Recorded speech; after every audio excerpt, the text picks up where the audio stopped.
9023 and use code 104091 asterisk. Se ofrecen servicios de interpretación en español para esta reunión del Consejo Municipal por teléfono. Marque el número 720-386-9023 y utilice el código 104091 estrella. Thank you. I will now call the meeting to order and ask the clerk for roll call. Mayor Douglas, Present? Mayor Pro Tem Noble, Present. Councilmember Guardiola, Present. Councilmember Teeter, Present. Councilmember Sandoval, Present. Councilmember Kim, Here. Councilmember Dukes, Present. Councilmember Trujillo, Present. Councilmember Young. Present. Quorum, Mayor. Thank you. All right, please join for a moment of silence, followed by a pledge of allegiance.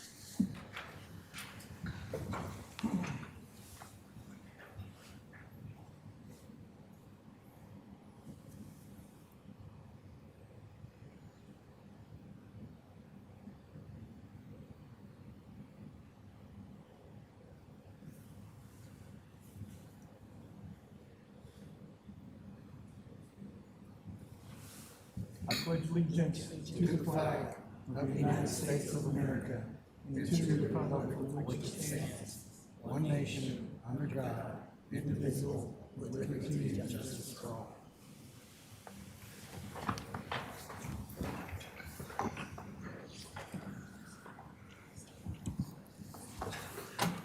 Okay.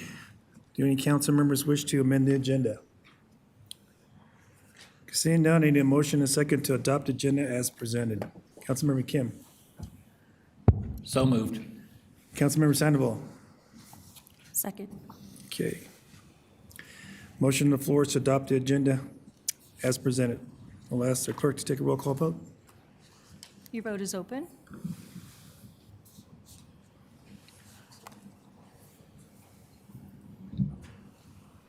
Councilmember Dukes, did you have? Okay.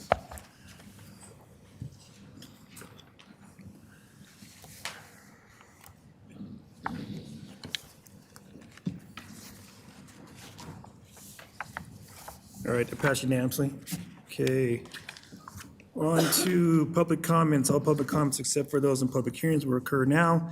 If you're intending to comment about a public hearing tonight's agenda, please refrain from doing so until the public comment for that particular hearing. Public comments should be limited to 3 minutes each. Persons registered to speak multiple items may speak multiple times. Will the clerk call on any virtual in-person speakers? No, we do not have any virtual speakers. Our first in-person speaker is Nancy Tangway. Nancy, if you come up to the podium, you'll have 3 minutes to speak.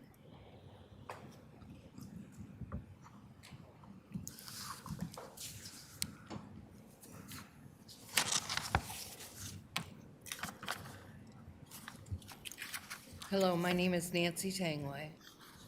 I live at 7040 East 60th Place here in Commerce City. I am present this evening to address some concerns as a constituent. I am sure that you are all aware of the election interference allegations on social media, news articles, and verbal conversations. There has been a lot of back and forth by both, but Lucy Molina and a couple of journalists have provided proof evident of an orchestrated interference. The congratulatory speech given by Deborah Bullock only sealed that within 3 short minutes of her victory speech. She told it all. My question is, does Charles Jose, Joanna, Lori, and Stephanie intend to initiate an outside, independent, and personal investigation into this mockery of a minute display of morals and ethics? If so, when? The developers that support and paid for them are coming out of the woodwork and making a show of force as they recuperate their investments. Is there no shame? As constituents of this community, we will fight for the moral and ethical truth until we celebrate victory of justice the same way that Deborah Bullock did. Commerce City is coming for you, and we aim to take our city back because the manner in which Deborah Bullock responded was boastful and disrespectful. Fortunately, She admitted to 2025 interference and informed us that she has a powerhouse planned for the 2027 election. I will patiently await the announcement for an investigation and the answers to my question. I sincerely hope that you get ahead of this before you become a resident of our new substation.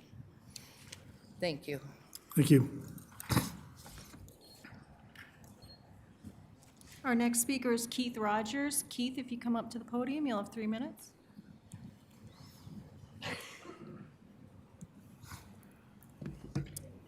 Evening, Mayor, Council, City Management.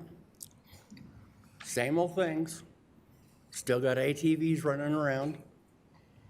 We still don't have Colorado Boulevard taken care of. We don't have our speeding taken care of. What's going on? I mean, we're doing nothing. You've got the money, you've had the money to fix Colorado and fix the drainage. Okay, I see they got a few marks on 68. Okay, nothing on Colorado still. We need to get this taken care of. We've got a few new neighbors, can't seem to park facing the right direction. We've got a neighbor of mine that has roosters. Can anybody figure out, are they still illegal in Commerce City or not?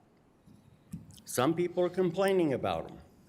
They do start making their noise at 4 o'clock in the morning and go all day long. Some people in the neighborhood do sleep during the day. A lot of people don't like the roosters. Thankfully, found out the other day that our animal control finally works 7 days a week, which is a good thing. That's one plus. But we need to start working on some of the stuff in Commerce City. It needs to be done. We need to be notified when these things are going to be done. So I'd like to be put in the loop on when, how, where, on everything on Colorado Boulevard. We need to catch the speeders over there every day. We got trucks rolling through, Jake brakes going. We need more signs. At 67th and Brighton Boulevard, we need a no truck sign at that intersection. So we can keep a lot of these dump trucks running through, because a few of them live down the street and they're taking them home. Can't have them on our streets. It's disruptive to everybody. Also, the US Mail, their big truck goes up and down those streets every frickin' day. But nobody can seem to catch this stuff. We need more cameras. And people to watch these cameras. Put them lower if you can't see what's going on the streets. Because we're tired of the speeding. It's getting ridiculous. Thank you. Mayor, our last speaker is Renee Bullock. Renee, come on up. You'll have 3 minutes.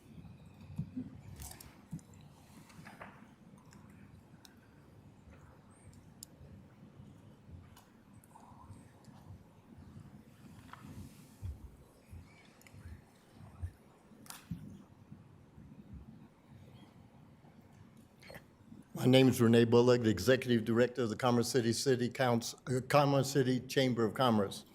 I had come here tonight to let the council know that the longtime city attorney, Bob Gaylor, his wife passed away on December 23rd, and she had her funeral last Saturday.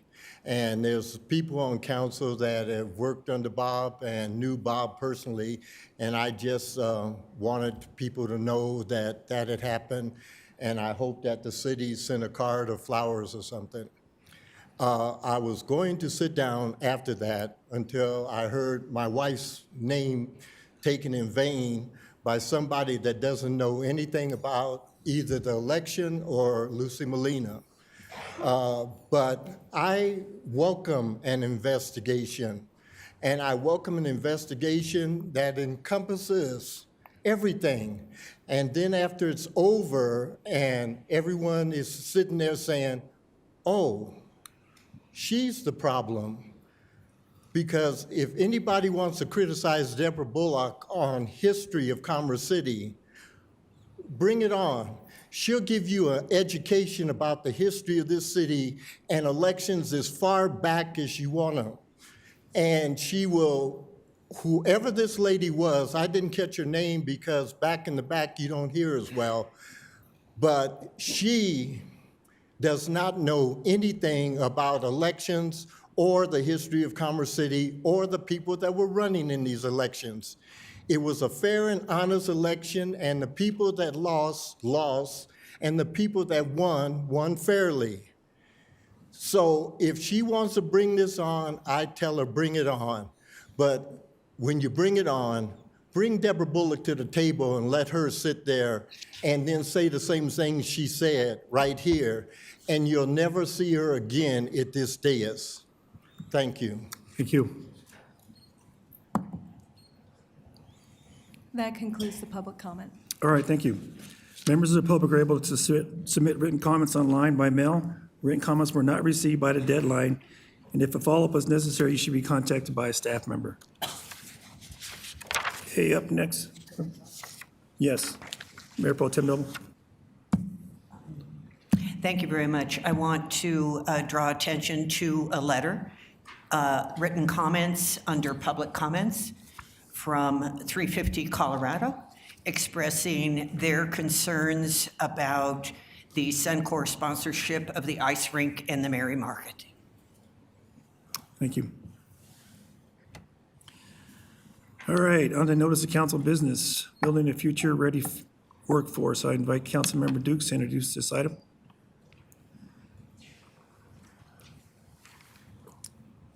Thank you, Mayor. Sorry, give me 1 second. Thank you, Mayor. So this is a notice council business. Essentially, this is an opportunity for us to create a workforce advisory committee that is going to do a couple things for us as a city. The first will be, the hope is a 2-year committee that in year 1 does a needs assessment and a workforce analysis and gap analysis to identify what are the challenges with us to attract different types of businesses and jobs here to our city so that we can ultimately provide more opportunities for higher wage jobs. The second part of this in year 2, the hope is that this workforce committee will be able to help us implement these recommendations that are created in the needs analysis and the gaps analysis in year 1. The overall goal, the simple goal for this is that we create more high-pay, sustainable jobs for our residents across our city. This is a challenge that I've heard multiple times in the sense of folks are worried about the wages in Colorado increase, or the cost of living in Colorado increasing so much, but the wages in Colorado are not increasing. And there's also a lot of concern from residents having to leave our city to find high-paid jobs and high-wage jobs that are going to be sustainable for long term. So this is a motion to help address that and the opportunity to do that. So with that, I move to direct the city attorney to draft a resolution establishing a future-ready workforce advisory committee charged with addressing city council's current and future workforce needs and returning with policy recommendations to the city council.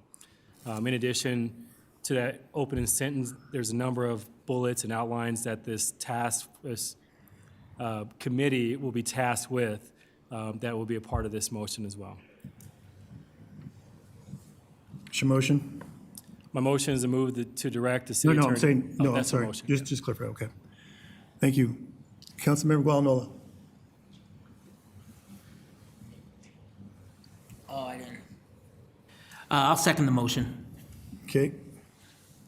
Any discussion? Mayor Pro Tem Noble? Thank you very much. I really appreciate this motion from Councilmember Dukes and Arreola. We certainly need something like this, it's really important as well to take advantage of some of the resources that are already available. And that would include the Adams County Workforce and Business Center, which administers the Federal Workforce Investment and Opportunity Act funds. There are millions of dollars that come into them, so we can find out where Commerce City can add value rather than duplicate any established programs.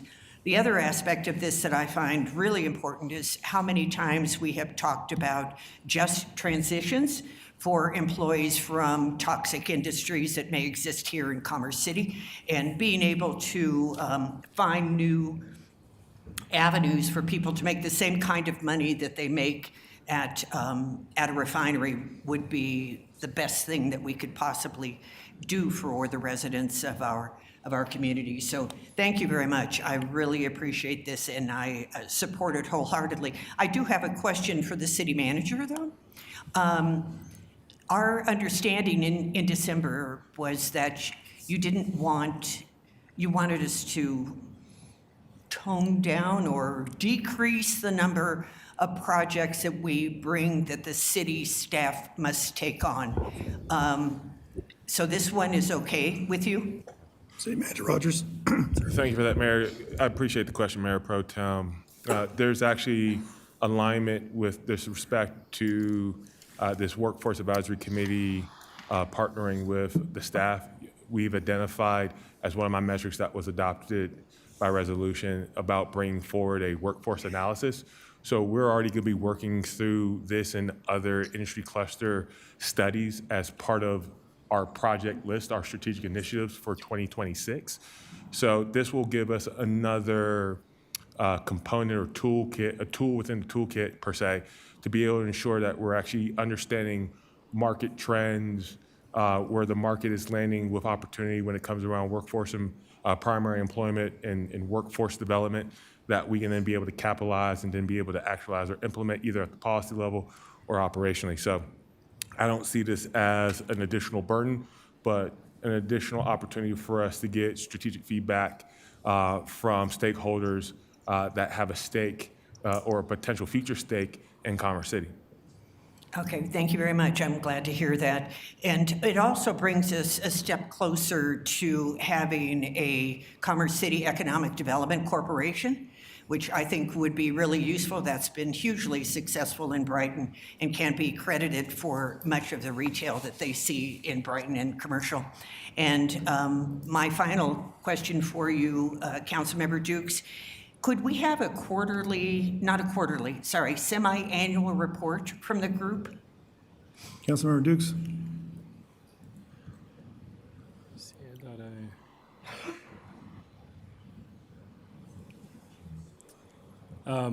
thought I like the idea of a semi-annual report. I would actually not include that at this time because of the work that's going to take place. It probably takes a year. And we can talk with the city manager about doing an update as needed. I would hate to put a timeline on something as a report when the work may not be a fulfilled or full report at this time. Okay, how about an update semi-annually? Since it's going to be a 2-year group, I'd like to be able to know that they're, functioning well and so forth. Yeah, is that, so there should be a report out year 1, right, and in year 2. I just don't know if we need to put it into motion or not, but. City Manager Rogers. So given that this will be a board and commission under your guise and auspices, you all will be able to dictate and direct that. I don't necessarily think you need to put it in a motion about the frequency of having a report come before you. You all as a body at any given time can make that request of them when you believe that there's been enough work and development around some of these initiatives that can then come before you. So I don't see it as a positive or a negative, as if you all want that or not. Well, I would hope we could do that. Thank you. Thank you. Councilmember Young. Councilmember Dukes, I really appreciate this motion that you put forward. As a person who works with the youth in our community and provides scholarships, the hope and the promise is that they have opportunities once they graduate from a school here in the Adams 14 School District, that they're going to have some education paid for and then be able to come back and have work opportunities. So this actually gives us a lot of information to provide to our scholars about what future opportunities are available. I think this work is really important for our youth, for families, for a multi-generational purpose. I also really appreciate this for the economic development opportunities, that it helps us define and strategize what types of businesses and what types of economic development we're hoping to attract in our city. So thank you. This is very well thought out, and I appreciate it a lot. Okay, any other council members? Thank you, Councilmember Dukes. Just want to ask if you could include Denver National Airport. They have a lot of opportunities with what they're doing in the next 5 years as a partner.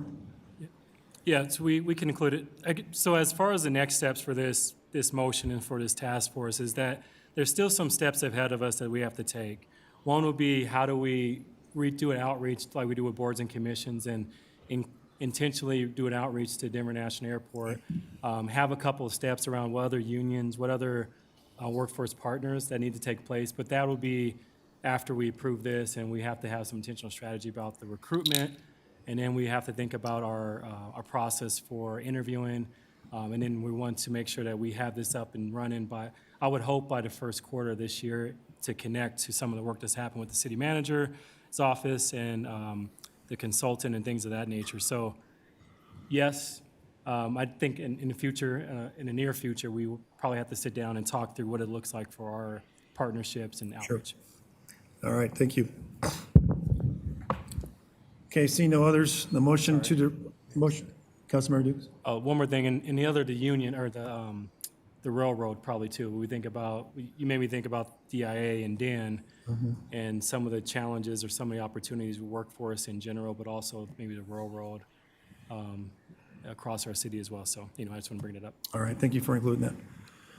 All right, the motion on the floor, motion directs city attorney to draft a resolution establishing a future city workforce advisory committee charged with assessing Commerce City current and future workforce needs and returning policy recommendations to the city council. This advisory committee will support Commerce City's strategic plan by advancing economic vitality, expanding local jobs pathways, strengthening our business environment, ensuring city policies are guided by data, partnerships, and long-term workforce trends. Your vote is open.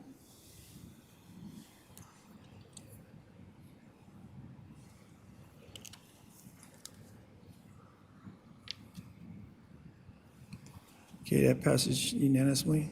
All right. Okay, up next on the development options for 112th Avenue. And this was brought to the council, previous council back in July 7th. Basically, this was actually talked about in 2015, 16, 17, kicking around capital improvement projects and making sure that this is not lost in the shuffle, because this is really a crucial corridor that's needed in the northern range. And what you see here, if for those, the information was given for feasibility, there's going to be a lot of work involved, and the cost is not all on the city. But I would like to see this go forward as a future capital improvement project, because one of our developers has property that is in between Chambers and Potomac and runs along 112th and along 104th. So when that project comes up, I believe the city needs to be ahead of that to make sure we do our due diligence to make sure this comes to fruition. And this basically, it's not something that could be done here in the next year or two, but at least plan for this capital improvement project to come to fruition in the next 3 to 5 years. Let's see. Councilmember Kim. If that's your motion, I'll second. Oh, that's not my motion. That I want to make a motion though. I'll tell you what. Let me make the motion first, and then we'll take questions. All right. I move to direct the city manager to identify present options for development of 112 East Chambers Road westward towards the Bison Ridge Rec Center. These options should include potential design concept, cost estimate, and anticipated project timeline, community engagement opportunities in alignment with existing transportation and infrastructure plans should also be included also to be considered in this evaluation. Councilmember Kim? Second. Okay. All right, on to questions. Mayor Pro Tem Noble. Mr. Mayor, are you eliminating the possibility of using it as a dirt road in the interim? Well, looking at the cost and the number of man hours it's going to take each time that happens, if there's a flood or so, it's pretty costly. So I know there was an alternative to do $1.8 million short-term project to alleviate the water that goes underneath the O'Brien Canal to have an outlet. Is that correct, City Manager Rogers? That is correct, Mayor. So I would like to see, I mean, that's just my motion there. If the council wants to move something in between, okay with that, but this right here would at least get it on the table to be a future CIP project. I'm fully supportive of that. It's that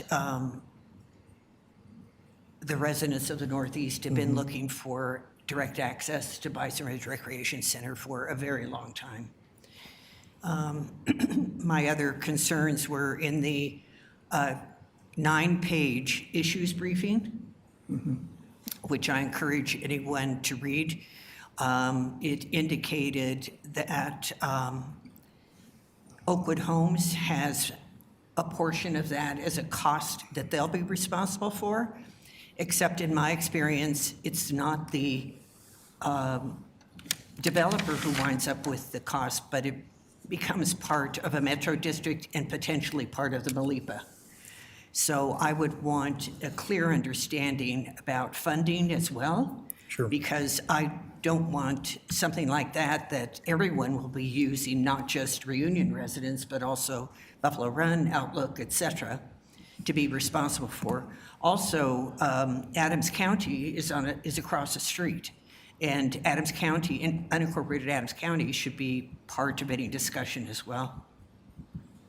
All right, appreciate that, thank you. I have a question for Mr. Rogers again. This is the first time that we have had an issues briefing. Yes, ma'am. Our motion that we approved last July was for a presentation on this topic. And I personally would have liked to have seen a presentation.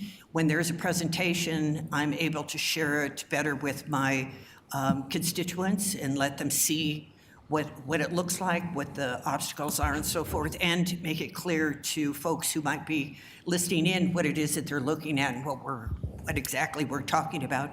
So going forward, are we no longer going to have presentations, or will city council votes be overridden? So my understanding that it was a return with information, not a presentation. It did say presentation. I have the motion. So if I may continue, ma'am. Yes, of course. Our understanding was come back with information with respect to what it would take to open the current road in its current configuration, which is a dirt condition, which we have presented to you all. We had a subsequent follow-up that was then reshared with this council in October about where we stood with that. With respect to presenting that information, we have brought that information back to you. There's really not a presentation to be made here because simply what we are discussing here are the facts of the matter around the issues, and those issues being the technical delivery of the condition of the roadway today, or in that the day being a dirt road, or a future condition of a full-on built-on road.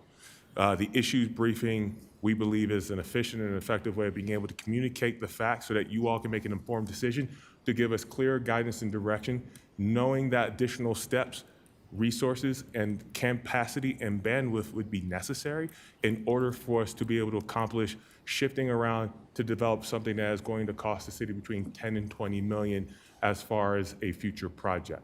So in any recommendation that would come from this, I would say, if this is a desire by the body, then to have a much more deeper conversation about alternative scenarios, because if this is going to be a priority, then other priorities as far as our CIP will need to be shifted, and/or this should be scored as such. But as it stands, bringing that information back to you, we have brought that back to you in a form that allows for deliberative conversation. There is no presentation around the information that is before you. However, we have given it to you so that you can be able to have the fruitful discussion and be able to give clarity as to what we need to do next. Thank you very much, and I do actually appreciate hearing from staff the explanations about it as opposed to, so that everybody who's listening or in the room can also get the information as opposed to just reading it. Thank you. Thank you.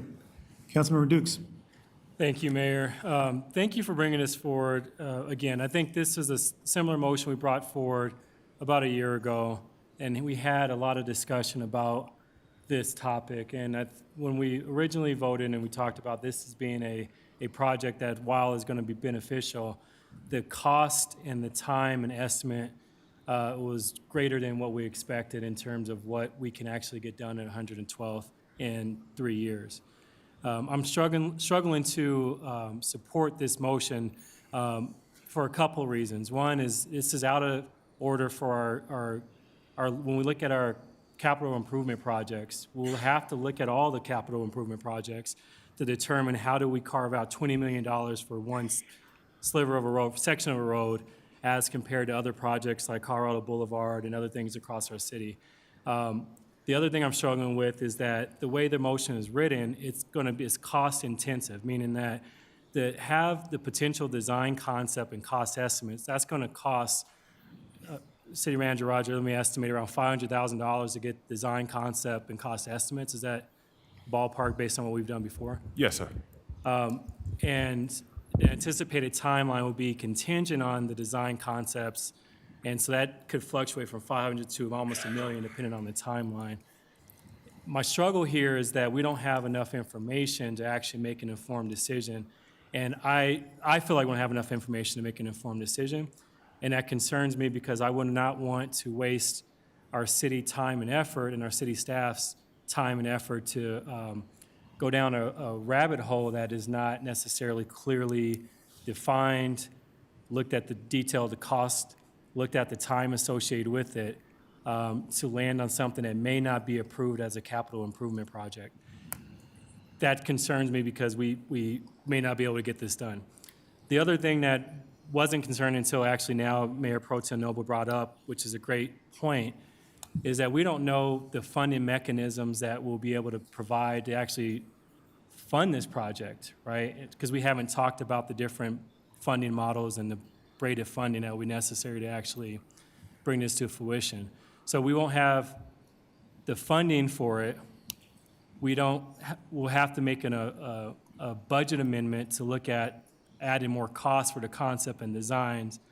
And then this is a project that's not going to benefit the whole part of the city, so we don't know where it shakes out in a capital improvement project list. And so with that, I'm struggling to really approve, a motion or accept this motion until I have more detail, until I have more understanding and concepts of what's really happening. I do recognize that this is a road that a lot of residents want in the north, and that it's going to be helpful to cross 112th to get on to Highway 2, et cetera. However, I'm not confident that we have enough information to make a informed decision to say yes or no. The way this motion is written, city manager move forward to present options without other steps that we haven't thought about. Okay, yeah. And I appreciate that, Councilmember Dukes. We did not have on this the timeline, how this is going to work out. This has been going on, discussed back in 2015. This road should have been open when the new rec center was opened up. At that time, it was going to cost $20 million. There was engineering done. We'll bring that back because the reason why $20 million was going to be at that amount was bringing infrastructure to build a rec center. And instead, they figure they can come down Highway 2 the other direction. So, and then knowing when this came in, 2016, 17, Oakwood took over for Route Out Shea. And they asked us to stop this because they wanted to go the other way because they weren't ready for their project to come through.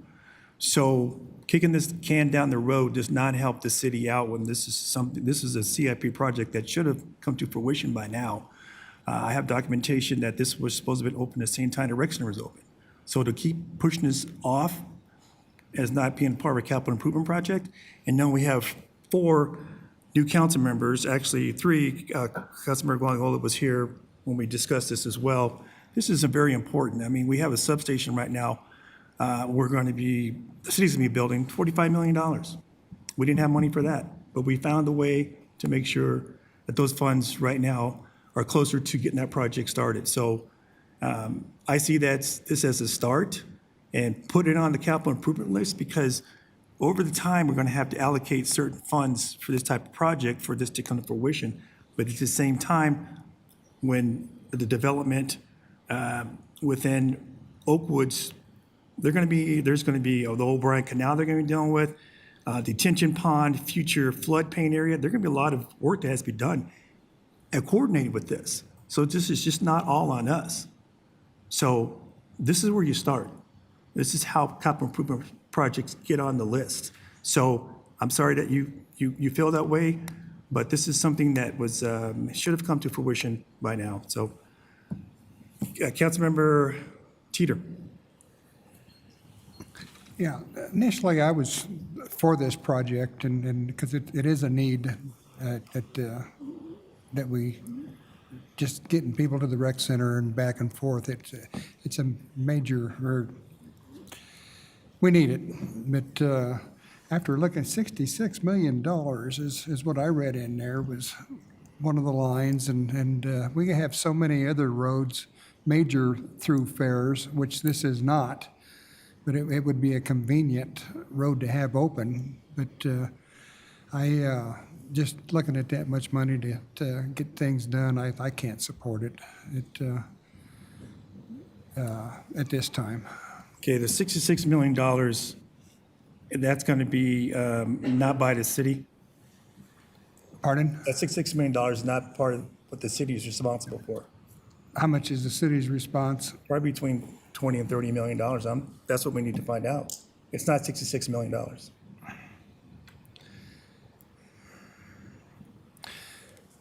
Okay, we can put it on the agenda and study it, I guess, but Okay. as long as we're not making any long-term commitments, we're just looking, okay. Councilmember Young. I do appreciate that you're continuing to revisit this and continuing to have the conversation. I do think that it's a need in our city. From what I kind of understand from the information, that it also helps with future development and helps us move along some other projects that we're kind of hoping to have completed. I do have a question. It's been brought up a couple of times that this has been brought up before. Can you tell me where it was left? City Manager Rogers. Thank you, Mayor. Before I address that, I do want to share something for the public record. There was a discussion around obligating Oakwood, which will go into your question, ma'am. We are not obligating Oakwood to pay. We're simply highlighting and denoting that Oakwood is an underlying property owner in which we would have to engage for any dedication of necessary land for right-of-way that would be for this newly constructed portion of 112th Avenue. During the Consolidated Development Agreement, which was executed between the city and Fullenwider, who had then a commercial obligation at the time with Shea Homes, which was then transferred over to Oakwood, it identified periphery arterial roadways such as 112, such as 96th Avenue, Potomac, Peoria, and the likes of others, that they would be a public-private partnership in the development and the delivery of those roadways.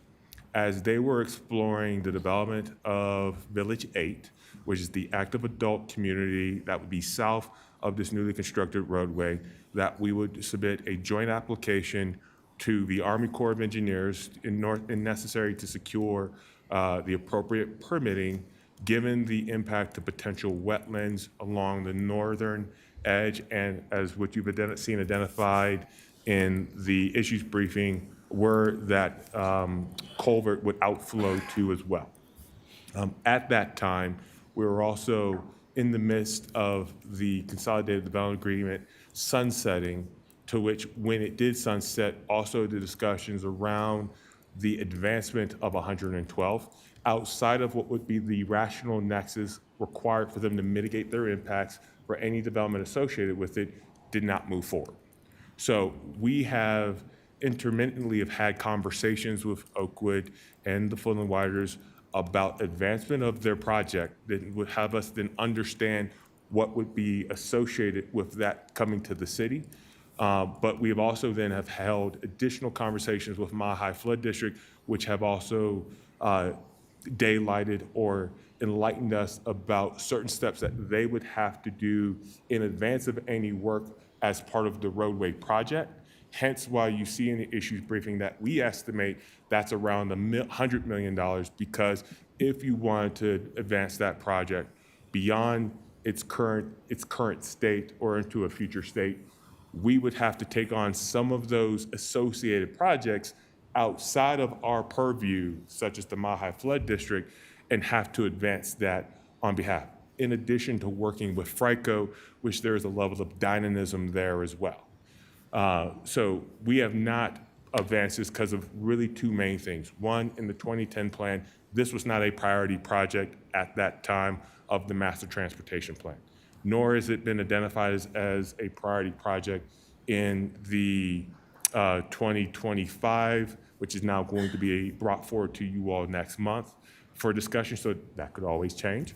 But preliminarily from the subject matter review, we've not identified this section of 112 as a priority roadway that further enhances the backbone regional infrastructure for the city, like you might see with a Chambers Road, a 96th Avenue widening, and a 120th widening, for just some examples. So I'm hearing that as time went on and at the initial development of that rec center, more research was done, and this became a much more complex project over time. It sounds like there were many other factors that came up so that we couldn't finish 112th. But one of them being the development agreement, but also some of the information we received about the floodplain and some of those issues with the road. So I'm putting all the pieces together, and it sounds like there's a whole lot of other steps that have to take place before we can move this motion forward. Councilmember Sandoval. So, just so I understand, the motion on the floor is to evaluate 112th Avenue as potentially being opened up. And so this would be the beginning part of those steps, correct? Correct. Okay. It's not a commitment to funding, it's not a commitment to the project or to adding it or amending anything in our comprehensive plan or anything of that nature? No. Okay. Okay. That's the questions I have for now. Okay, thank you. Councilmember Dukes. Yeah, thank you, Councilmember Sandoval. You bring up great questions. I think the short answer is that it's already been evaluated. This was a part of the original evaluation, and this is a part of the original motion that Councilmember Teeter and Mayor put together about a year ago. And this is where City Manager Roger provided this issue briefing because of the evaluation of the work that's already taking place. And so that's where my concern and my confusion is, that's where it lies, is that it's been evaluated, and listening to Councilmember Young's recap as well, it's been evaluated in the sense of like, we know that this is a complicated road to complete with multiple entities, multiple things, and then the agreement that was available, 2010, 2015 is not the same CDA that we have. The prior council let that sunset. And in that CDA, it clearly detailed the funding mechanisms of how this would get done. And so now at this point in this project, from this issue briefing, it clearly details that it's going to be a range from $40 to $100 million, which again raises concern about having this conversation now versus when we look at the complete capital improvement project list to ultimately determine how do you gauge $40 million to $100 million in the Northern Range alone before you actually enter into like a remodel project. You're going to start tearing out the walls, right? And then you're going to find other things in that. So it's going to balloon. That's even when we start talking to partners and understanding the different challenges with that section.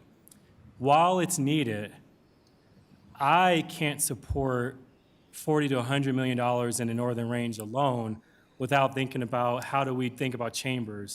How do we look at finishing Colorado Boulevard in the south? How do we spend money in Derby to make sure that is an economic hub? How do we spread across these dollars? And I think about Bell Creek and the challenges that's happening out there with some right-of-way issues. So I'm like, I will need more information. The other piece of it is like, while this is a motion that talks about giving the city manager direction to move forward, there's still costs based on the way it's written. There's going to be costs embedded into the actionable items that the city manager has to take. For example, I mentioned design concepts. That's not budgeted as we stand right now for a new design concept for a new road, which will be, again, I mentioned about $500,000 of taxpayer dollars. Again, that could go towards other projects. This feels like this is an isolation. And I can't stress enough the importance of having a CDA back in the day, right? We don't have that anymore. We don't have a development agreement that clearly detailed how funding was going to take place. So we'll basically be going from scratch. We asked the city manager and his team, in my opinion, to go back to square one and spend man-hours to bring all these other partners together, create another agreement for how it's going to be funded, also not being for sure how we're going to fund it, right? Because we haven't looked at all the other projects and then have to have a discussion around what projects we want to take off the list. The more I listen and talk, I can't support this motion as written. I support the idea, but I would support it as we look at the totality of projects within our whole city with the capital improvement project conversation, which will take place in February as our budget retreat. So I think this is putting a cart before the horse, and I would love to continue this discussion, but not right now at this time. Okay, just to answer some of your questions about the CDA, at the time that this was occurring as far as construction, CDA was not part of this. There's the capital improvement projects. We have 235 capital improvement projects right now on the list. And as far as funding and defining how much it costs, feasibility study, we said spend $900,000 for the police substation. And at the time that we were looking at building the police substation, we didn't have any money. When money was allocated, $21 million, and then just this last year, $16 million was allocated. So Point of information. You mentioned the CDA was not a part of this conversation when we talked about 112. City manager, can you provide information? Was that factually accurate? Was the CDA involved or not? So 112 was contemplated under the CDA in the partnership with the developer and the property owner, once again, Full and Wider, as part of that. No, as far as responsibility goes, there's CDA drop, but as far as the city's responsibility, we could have built that road ourselves, and then whatever paid back for the development would have gotten to credit back then. So even though there was CDA back then, it was not part of the negotiations because I was privy to that. So I was on the city council at the time. CDA was not part of it. All I can speak to, Mayor, is during the period of 2019 to until when that CDA expired in 2021, that roadway was a part of the negotiations with the developer and the property owner. Okay, all right. Okay, Mayor Pro Tem Noble. Yes, thank you very much. I do want to make it clear also that it should have a higher priority as an east-west corridor because it would take traffic off of 104th and 120th and 96 because it goes from Chambers to Highway 2. So you would be able to move a lot of traffic that uses 104th and 120th to go west in order to clear up that traffic. So there is a use for it. And frankly, I was told by staff that there was a landowner who did not want who didn't want 112th to go through. So the pushback, I think, is frustrating to me because it is a priority for residents, and whether it keeps falling off the list, I don't understand, but nevertheless, I am fully in support of moving forward in evaluating this, and in particular, also evaluating how we get kids on bicycles back across the dirt road again, just like they did up until a couple of years ago. That's when it was stopped. That's when the gates went up. Who put the gates up, and what was the request involving that? City Manager Rogers? Thank you for that, Mayor Pro Tem.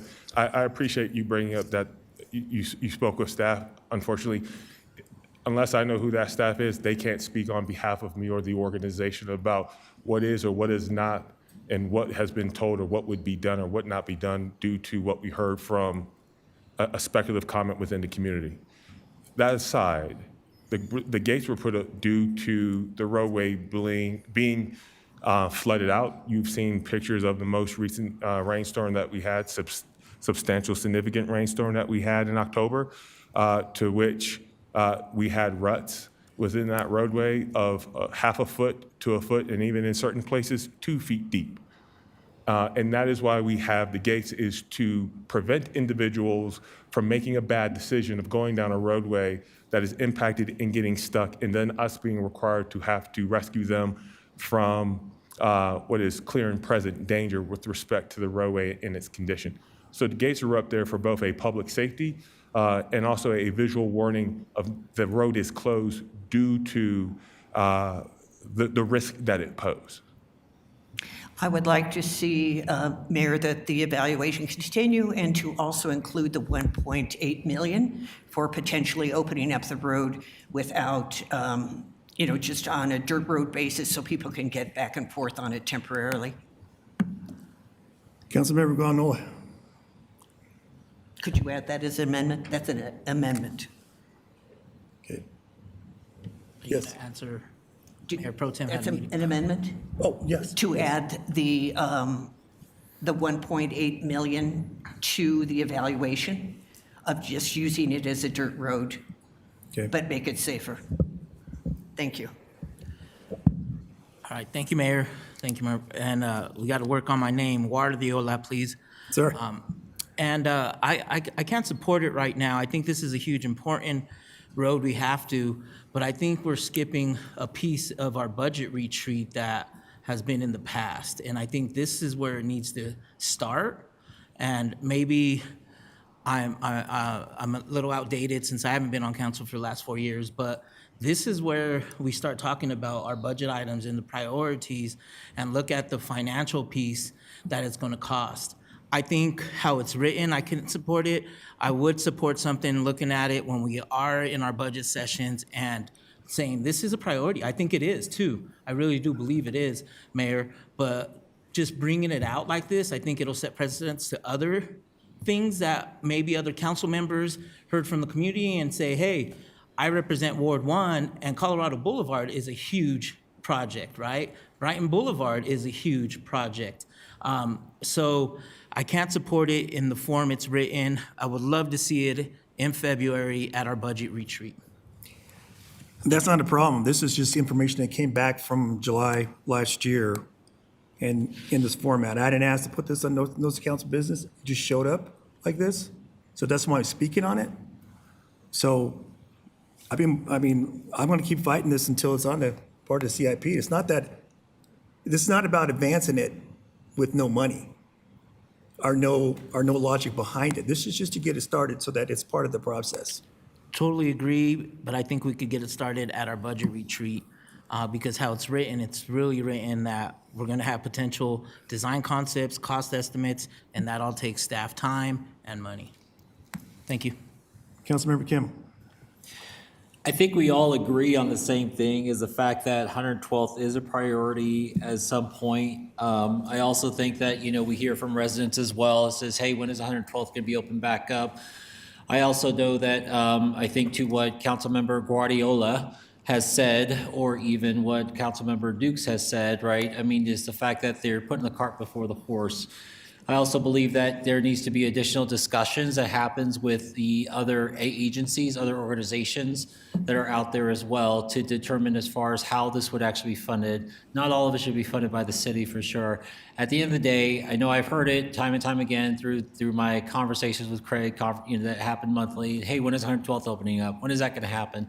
We do understand that this is a priority altogether, but I would also, regardless if it passes tonight to have it, or it gets in, or we discuss it during the February retreat, regardless, I would like to see it come back at some point so we can evaluate and make a determination on there. I do understand the point, the fact that, design concepts, about $500,000 there, another potentially $100 million to get the entire roadway done. Do understand that altogether. What I hear from residents is, when is the 112th opening? That is all. Thank you. Councilmember Sandoval. So thank you so much, Mayor, for bringing this for a motion. I support this in its entirety except for just not at the moment, only because, one, we were sworn in last month. We don't really have a full understanding on what's been approved budget-wise, and we also need to have conversation as a new council on what that looks like into the near future. I think this is a high priority. I would like to see that, and I would like to continue the discussion on it, but I think that it's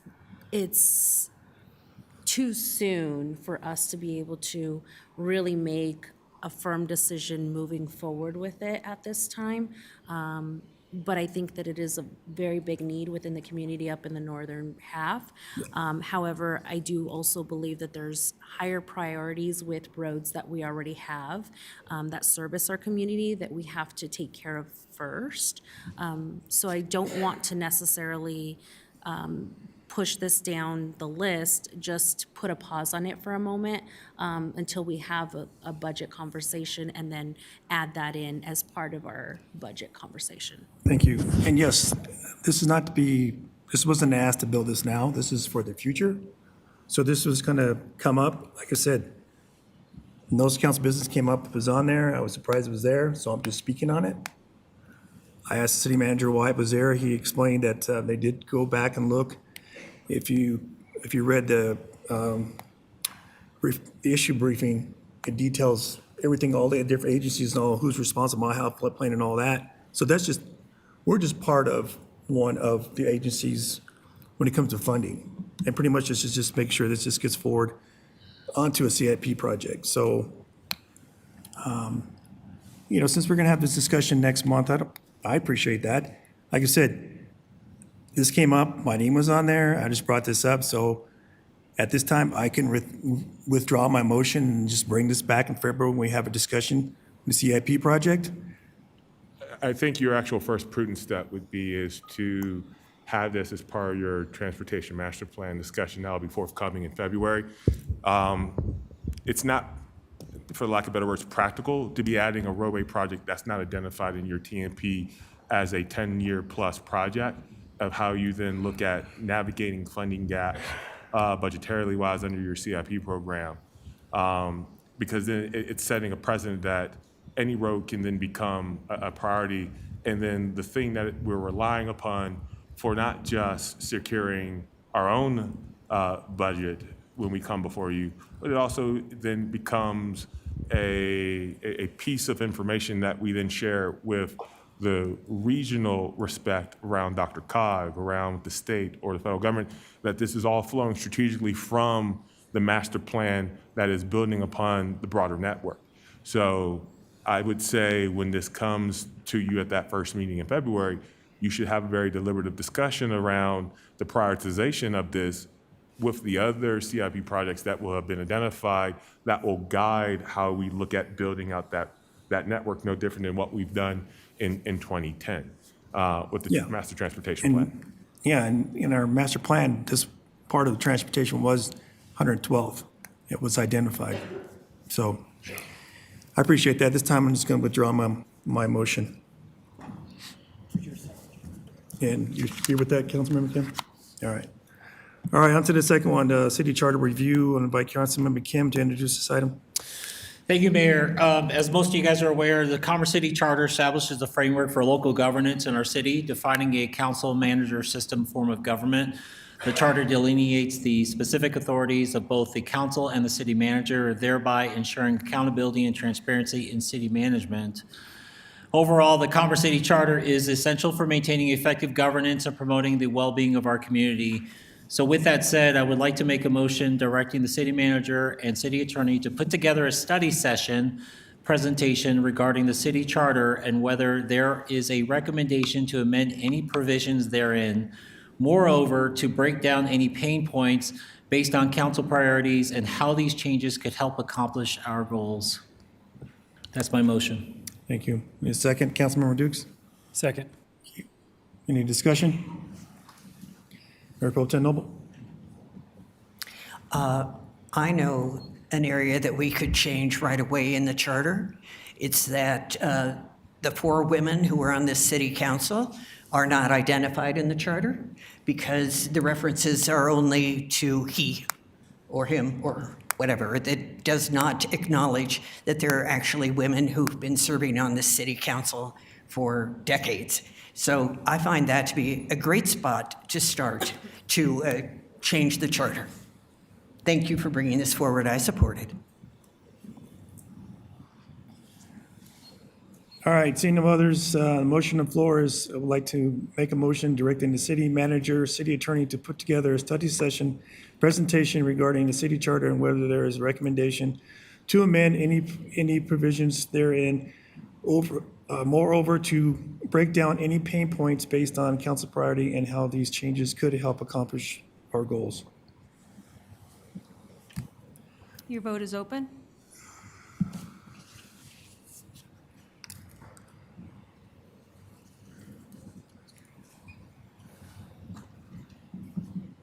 Okay, passed unanimously. All right, on to presentations, oil and gas monthly update. I will invite Melanie Mascaneres to make a presentation.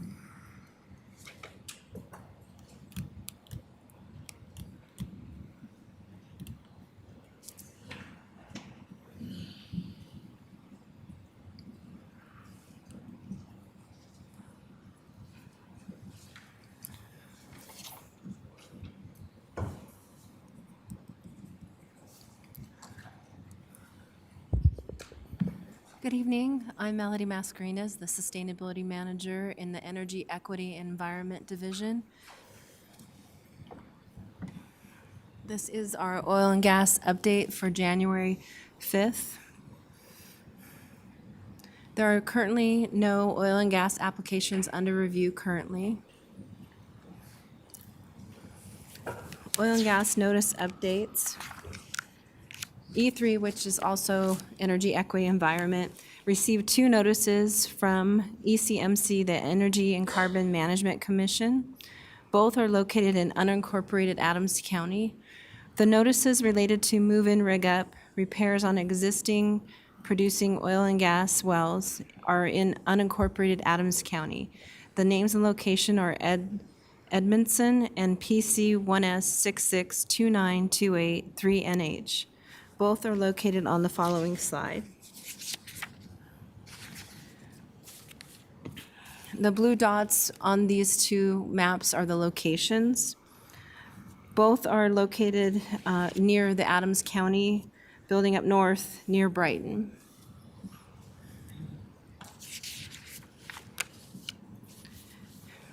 C3E3 has not received any updates outside of a response about the workover rigging over the time of November 10th to December 10th.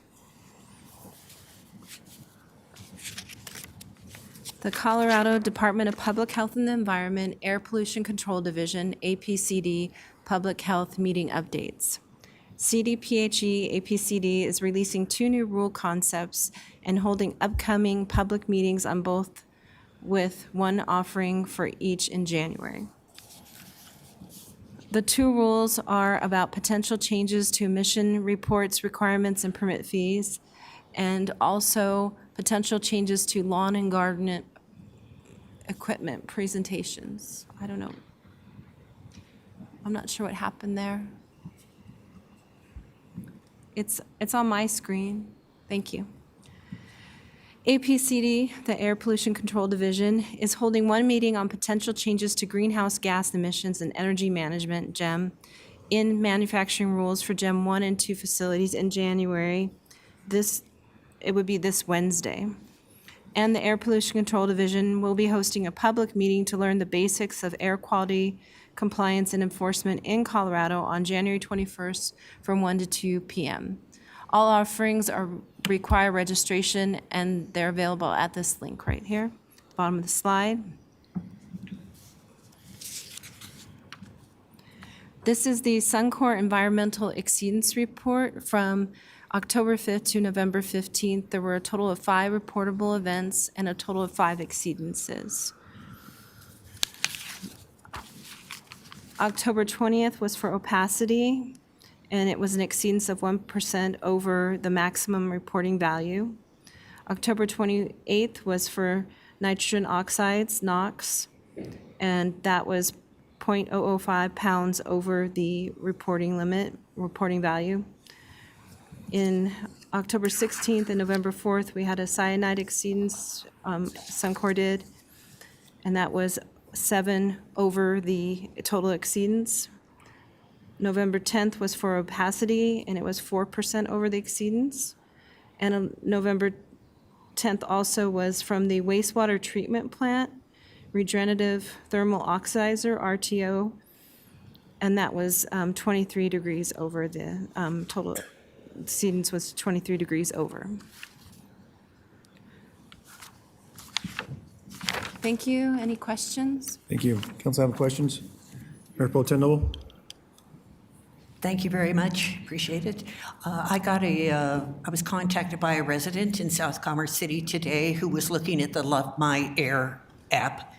It was 124 for the air quality index at 6450 Holly Street. That's Central Elementary. I contacted Adams County and also the school to ask if anything unusual was happening there.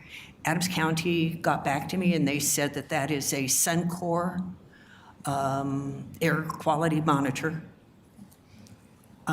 So if you want to follow up with Adams County on that. I will follow up Yeah, with that. I was concerned that maybe something was happening of an urgent nature when the person contacted me. I will, and we yeah. also meet with CDPHE, so I'll mention it to them too. Oh, okay, all right, that'd be good. And so I don't know. I mean, obviously, everybody's okay down there, so that's good news. It may have just been an anomaly, but, you know, a Suncor can exist. I just don't want it to pollute or contaminate. That's the only issue. And could you go back to the slide that showed the oil and gas notice update maps? I just wanted to draw new council members' attention to the map on the right, the Edmondson oil and gas site. That blue dot is on the other side of E470, but the purple horizontal drilling lines go under the neighborhood Outlook in Commerce City. So that's Commerce City. Thus far, that site has only drilled on the north side of E470. But as you can see, they had plans for Outlook, and that those horizontal drilling lines go down to 120th and then over to Brighton Road. Okay, and that's just for my colleagues' information and anybody who may be watching, that is actually something that is impactful in Commerce City. PC North, however, only fracks in unincorporated Adams County. Thank you. Thank you. Councilmember Teeter. Yeah, I just wanted to report on Friday night, Denver had a major structure fire in Glendale and Holly, and that, I could smell that big time. I'm a block away from the Central Elementary Monitor, and it's I could smell it for 3 days, so it's just letting you know. Mayor Pro Tem. Oddly, it was the only monitor that was that high. The other my air monitors were not that high in the region around that school. So it could have just been a mistake. It's just worth looking at. Thanks. Well, it wasn't a mistake, and I've smelt a lot of structure fires in my day. No, I mean today, this afternoon when I reported it. yeah. Thank you. Thank you for your presentation. I had a question. For the manufacturing facilities we have in Commerce City, which ones fall under the Gym 1 and Gym 2? I'm not sure I know that answer. I'll have to look into that. Okay. I know Suncor is, but there's also other manufacturing that goes I know on with our city. Suncor is, but I don't know what other ones would fall under that, so I'll have to look into Okay. that, Mayor, and get back to you. All right, thank you. Thank you very much for your presentation as well. Thank you. All right. And up next, the consent agenda. Consent agenda items that are routine, procedural, informational, self-explanatory, non-controversial. These items are presented to council for a single motion to vote. Any council members may ask to remove a specific item off the consent agenda for further discussion and a separate vote. Tonight, there are 17 items on the consent agenda. Do any council members wish to remove any items? I want to like to remove one. And that is the proclamation, let's see, Proclamation 26001, a proclamation declaring February 2026 as Black History Month in Commerce City. Any other council members have anything they want removed from agenda? All right. I need a motion and a second to approve the consent agenda as amended. Councilmember Teeter. I'd like to make a motion to approve the consent agenda as amended. Thank you, Councilmember Kim. Second. Okay, any discussion? Okay, will the clerk read the title and take a roll call vote, please? Minutes of the December 8th, 2025 organization meeting. Minutes of the December 15th, 2025 regular meeting. Minutes of the December 18, 2025 special meeting. Resolution 2026-003, a resolution approving an intergovernmental agreement with South Adams County Fire Department to upfit certain Commerce City Police Department vehicles. Resolution 2026-005, a resolution authorizing award of a master services agreement to Ground Engineering Consultants Incorporated for construction materials testing. Resolution 2026-006, a resolution authorizing a First Amendment to the banking services agreement with Wells Fargo Bank, N.A.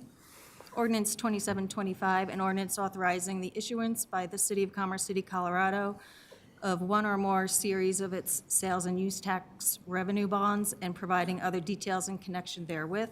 Ordinance 2734, an ordinance amending the 2026 budget of the City of Commerce City, Colorado by the recognition of supplemental environmental project funding from the Colorado Department of Public Health and Environment in the amount of $315,000 for the implementation of Clean Streams, Clear Skies, Connected Communities projects, and the authorization of the expenditure thereof. Ordinance 2737, an ordinance amending the Land Development Code to allow accessory dwelling units as a permitted use and accessory structure in residential and agricultural zones and to establish standards related thereto. Ordinance 2738, an ordinance amending the definition of family in Section 21-11200 of the Land Development Code. Ordinance 2739, an ordinance amending the residential space and occupancy standards in Section 5-302 and 5-303 in Chapter 5, Article 18 of the Commerce City Revised Municipal Code. Ordinance 2747, an ordinance amending Section 12-5005 of Chapter 12 of the Commerce City Revised Municipal Code to modify the solicitations on posted property provisions. Ordinance 2751, an ordinance amending Division 3 of Article 3 of Chapter 9 of the Commerce City Revised Municipal Code to update the licensing and regulation of outdoor vendors and establish licensing and regulation requirements for mobile food establishments. Ordinance 2752, an ordinance of the City Council of the City of Commerce City, Colorado, amending Chapter 11, Article 3 of the Commerce City Revised Municipal Code pertaining to mandatory impoundment of vehicles stopped by a police officer where the officer has probable cause that the operator does not have a valid driver's license, the vehicle is not properly registered, and the vehicle does not have insurance as required by law. Ordinance 2754, an ordinance amending Chapter 2 of the Commerce City Revised Municipal Code regarding surplus, contraband, or abandoned property. Ordinance LUP 25-0002, an ordinance amending the Commerce City 2045 Comprehensive Plans Economic Development Framework Map and Residential Framework Map for the property generally located at the southeast corner of East 120th Avenue and Chambers Road. Your vote is open.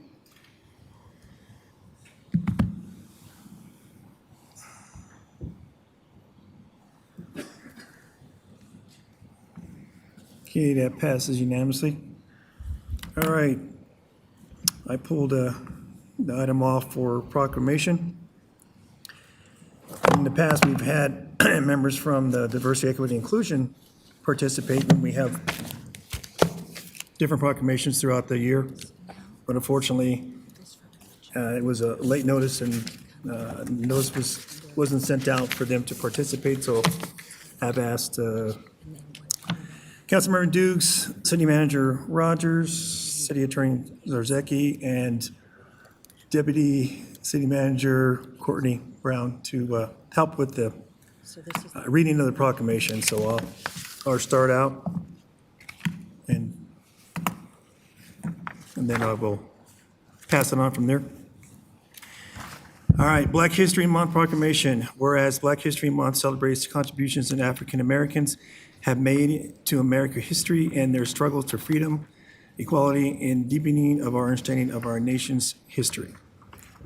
And whereas in 1926, Carter G. Woodson and the Association for the Study of African American Life and History launched Negro History Week to bring attention and promote studying Black history as a discipline and celebrate the accomplishments of African Americans.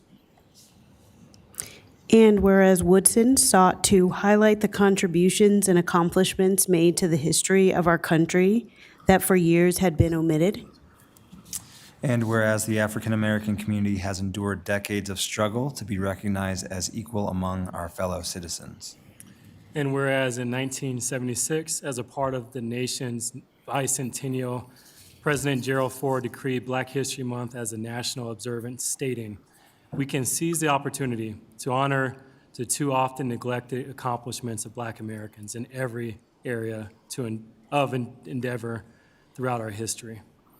And whereas the month of February, our nation pauses to reflect on the injustice, struggle, and fight overcome by African Americans throughout our history, and to pay tribute to the battles fought in the name of equality. Now, therefore, City Council of Commerce City proclaims the month of February 2026 as Black History Month and encourage all residents to join in and celebrate our country's diversity and continue effort to create a world that is more than just peaceful and prosperous for all. Thank you. All right, proclamation's been read. Need a motion and a second to approve the proclamation. Councilmember Kim? So moved. Mayor Pro Tem Noble? Second. Okay, is there any discussion? I want to thank those that took part in reading this proclamation. I know when I first read this, my first year, I was pretty choked up by what the words were on the page here, and just, My life as African-American, has not, I haven't had an easy life. But for what it's worth, things are much better participation-wise. Here I come to a community. I was not raised or born here. And I'm able to serve this community, and that means a lot to me, so. Thank you. All right. We'll go ahead and take the vote.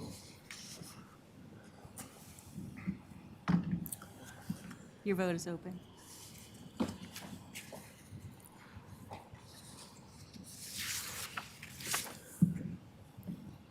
Okay, that passed unanimously. Okay, thank you. All right, on to public hearings. Before we take a public hearing, we'll take you guys want 5-minute break? Take a 5-minute break.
Thank you, Councilmember Young.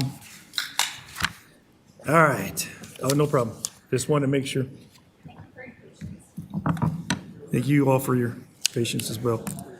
Okay, public hearings.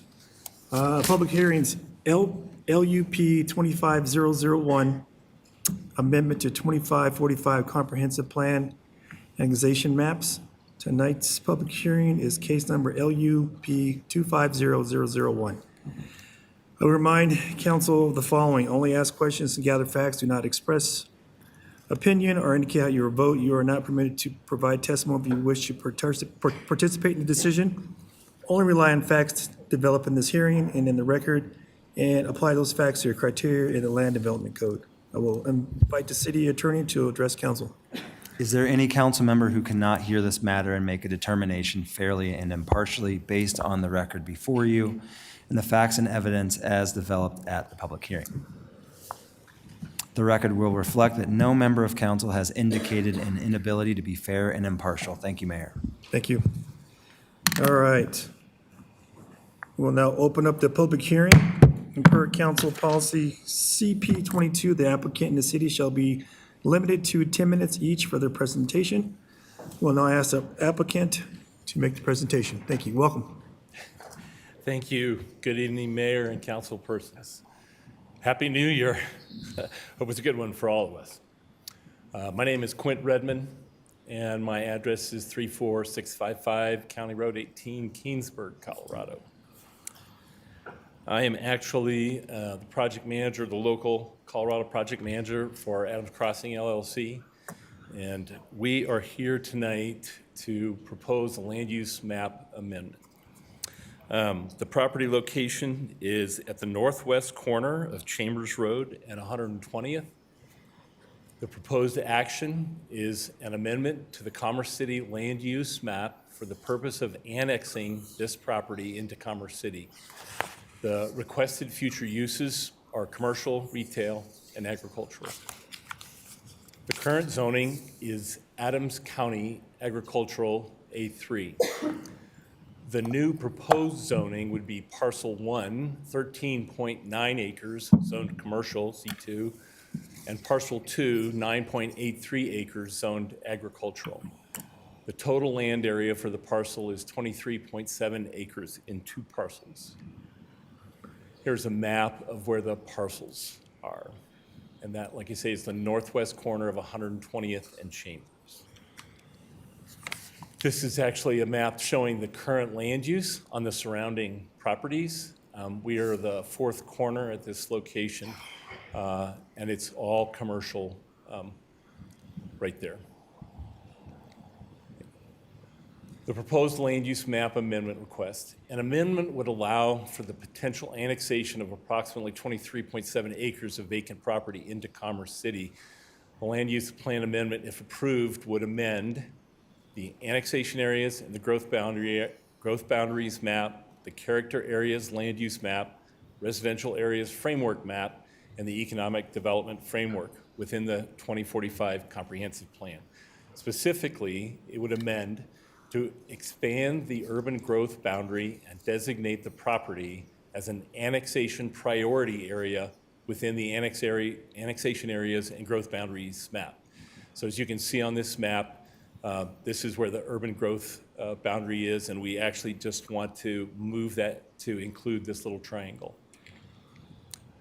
There's a close-up of the same question.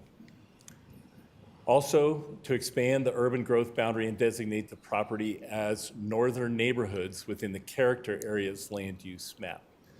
And that, as you can see, is all 8, and we would become part of the yellow 8 northern neighborhoods.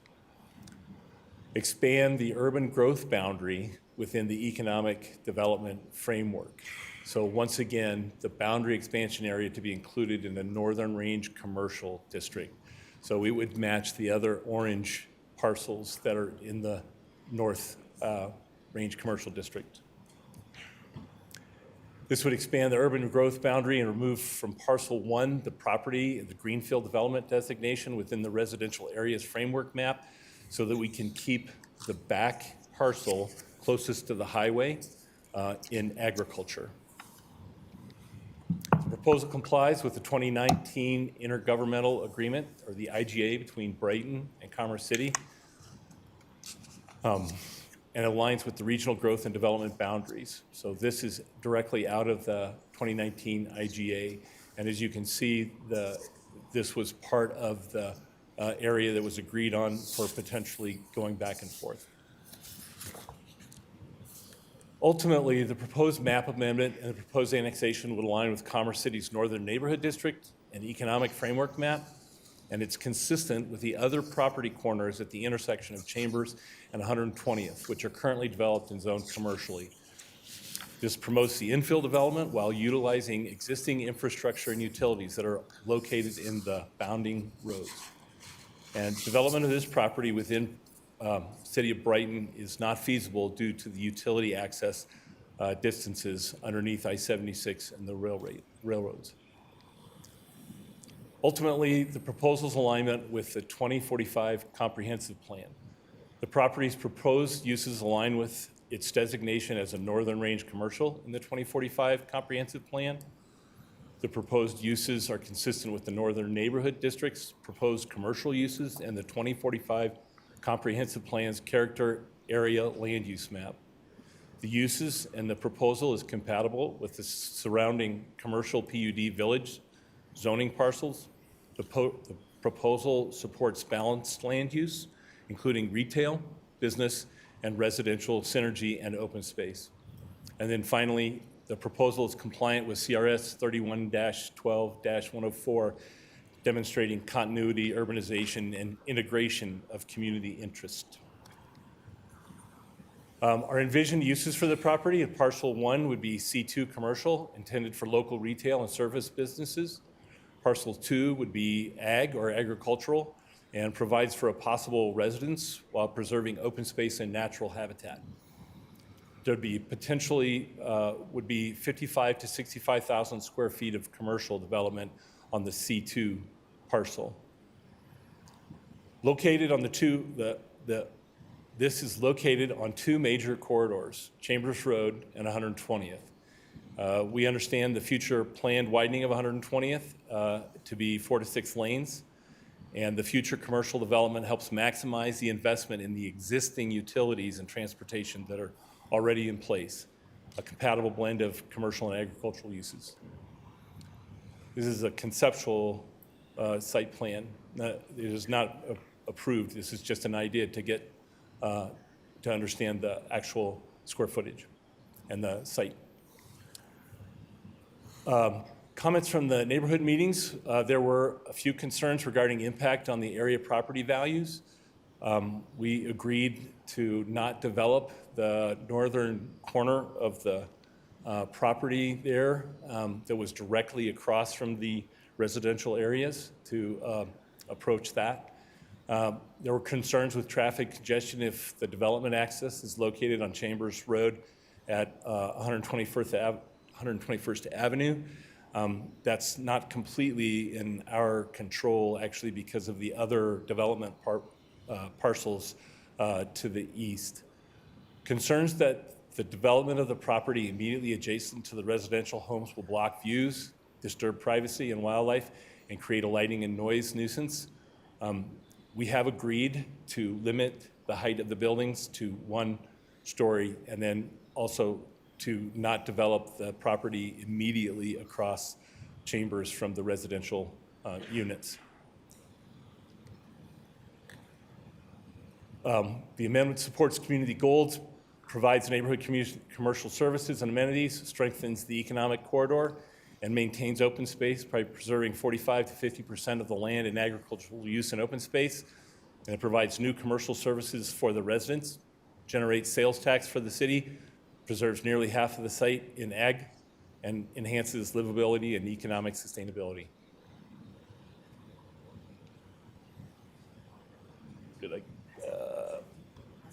Oh, that's it. Thank you. Thank you. Any council members have questions for the applicant? Mayor Pro Tem Noble? Thank you very much. I appreciate your presentation, and I can tell, at least I believe I can tell, that some of the changes to the plan reflect the input that you have received from the neighbors. Yes, ma'am. Could you address those again, please? Yes. Can I go back to the map? Yes. So I think really there's two concerns. One we do have control over, and we have agreed, as you can see in the north part. Do I have a pointer? Oh, yeah. Thank you. Of the parcel to not develop that area, and so that is a significant part that we're giving up, but we agree with the consensus there, and that works for us. The other question really is about 121st there, and like you say, we are open to other solutions, but typically traffic engineers like to have the curb cuts across from each other rather than mid-block. So ultimately, when after we get into Commerce City, we are open to discussions on that, but we don't want to make a commitment and then it's against the traffic recommendation. There is a road in between the gas station, and then there's acreage, and then there's 121st. It's not marked on Google Maps, so it must be private, unofficial, or something? I think it's part of the development across, the PUD across. It's a private road. I don't have a way to zoom in. Do you have a way to zoom in, Nathan? Yeah, There you go. it's, So that is, I think, internal to the PUD that was approved there. I see. But we would be, as I mentioned, we're amenable to the variety of that to serve the site when we actually bring the site plan, in for approval. But we can't say, we can't, at this juncture, just say, oh, we, have to have a curb cut or not. We need the recommendation of the city traffic engineer and then our own traffic engineer. So if you're asking for annexation and also rezoning from agriculture to commercial, but this one part of the parcel will remain agricultural, how is that divided in this plan? Are they divided? So we are asking for the land use plan to be updated. Correct me, Nathan, if I'm saying this incorrectly, but this meeting is specifically to ask for the comprehensive plan, the 2045 comprehensive plan, to be updated so that we can actually be in front of you to get annexed in, at which time we would have a plan. But we're being forthright with you that we've tried to solve it with the neighbors, and we think that we're showing you a plan that would address those concerns reasonably. Okay, my apologies. I saw in the title annexation. Oh, no, and it's all I right. immediately jumped. Well, you could do that Jump to tonight if you that. want.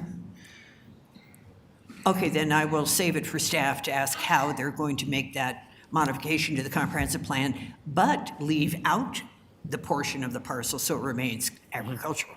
Okay, thank you. Any other council members have questions? Yes, thank you very much for bringing this forward.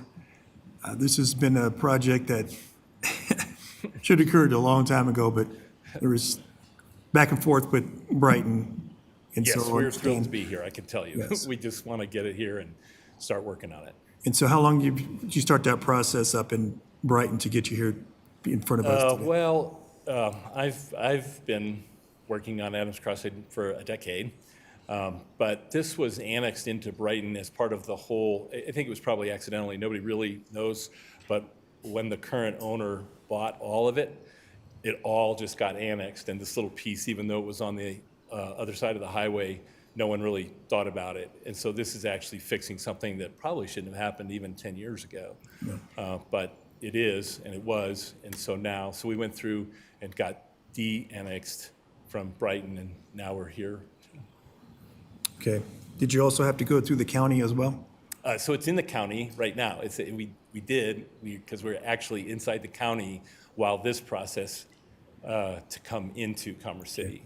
All right, that's good to know. Thank you.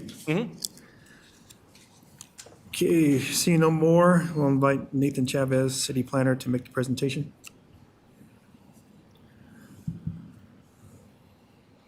Good evening, Mr. Mayor, Mayor Pro Tem, and City Council. It's great to see you all again. So the applicants are proposing amending 4 maps within the 2045 Comprehensive Plan: the Character Areas Land Use Map, Annexation Areas and Growth Boundaries Map, Residential Framework Map, and then Economic Development Framework Map. And so I will explain each map amendment in detail later in this presentation.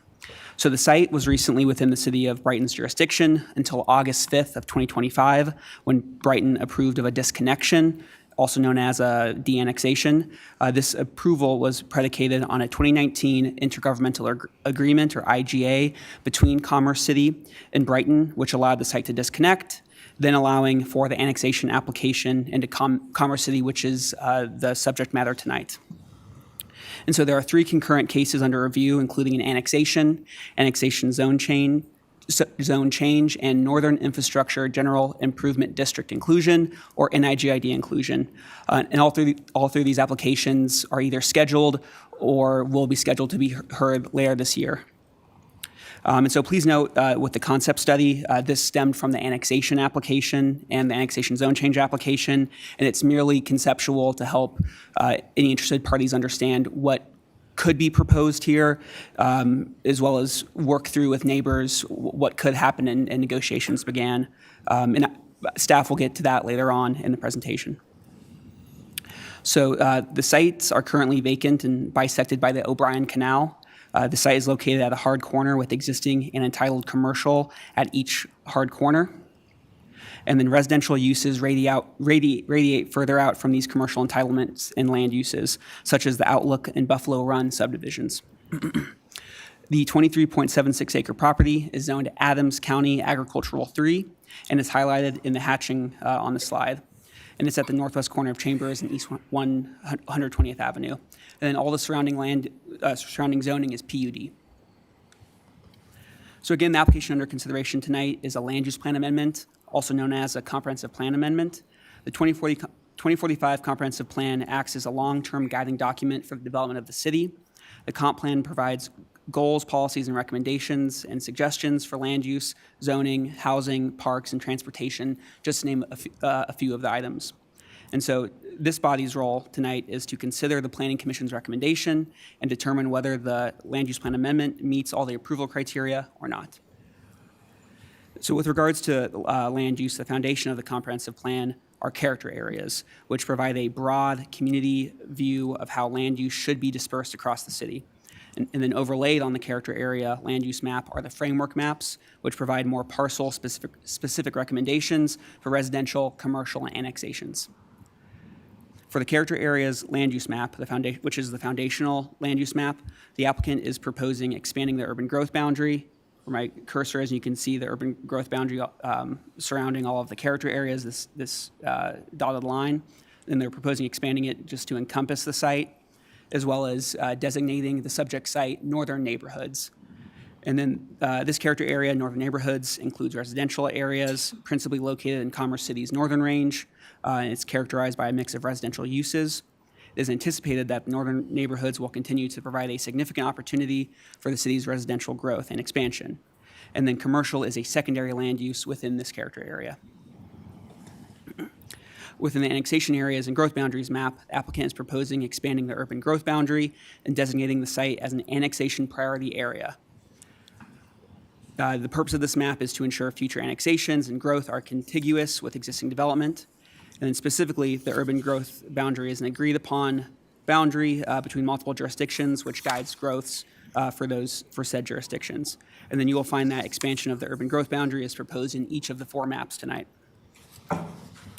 Within the residential areas framework map, the applicant is proposing expanding the urban growth boundary and removing the greenfield development designation, which is the blue designation on parcel 1 or the northern parcel. And because there is no development, save a potential drainage facility, for the northern parcel, there is no need for this designation. And then specifically, the residential area framework map provides guidance for locating residential uses. Within the economic development framework map, the only proposal is to expand the urban growth boundary. The southern parcel, where my cursor is at, is already designated Northern Range Commercial. And this framework map, similar to the residential framework map, provides guidance for development, but in this particular instance, for commercial land uses. So 2 neighborhood meetings occurred for this overall project, in which a total of 32 residents attended. Concerns during those meetings include impacts due to adjacent buildings, construction traffic, increased noise, light, and traffic, how future development will connect to East 121st Avenue and coincide with the East 120th Avenue widening. In addition, 16 written comments were emailed to staff, all of which are available within your packet. And then comments from these comment letters included outright opposition to the whole development, to more specific concerns regarding access, increased traffic, and recommendations of conditions to Planning Commission and City Council regarding the access and limitations to developable land.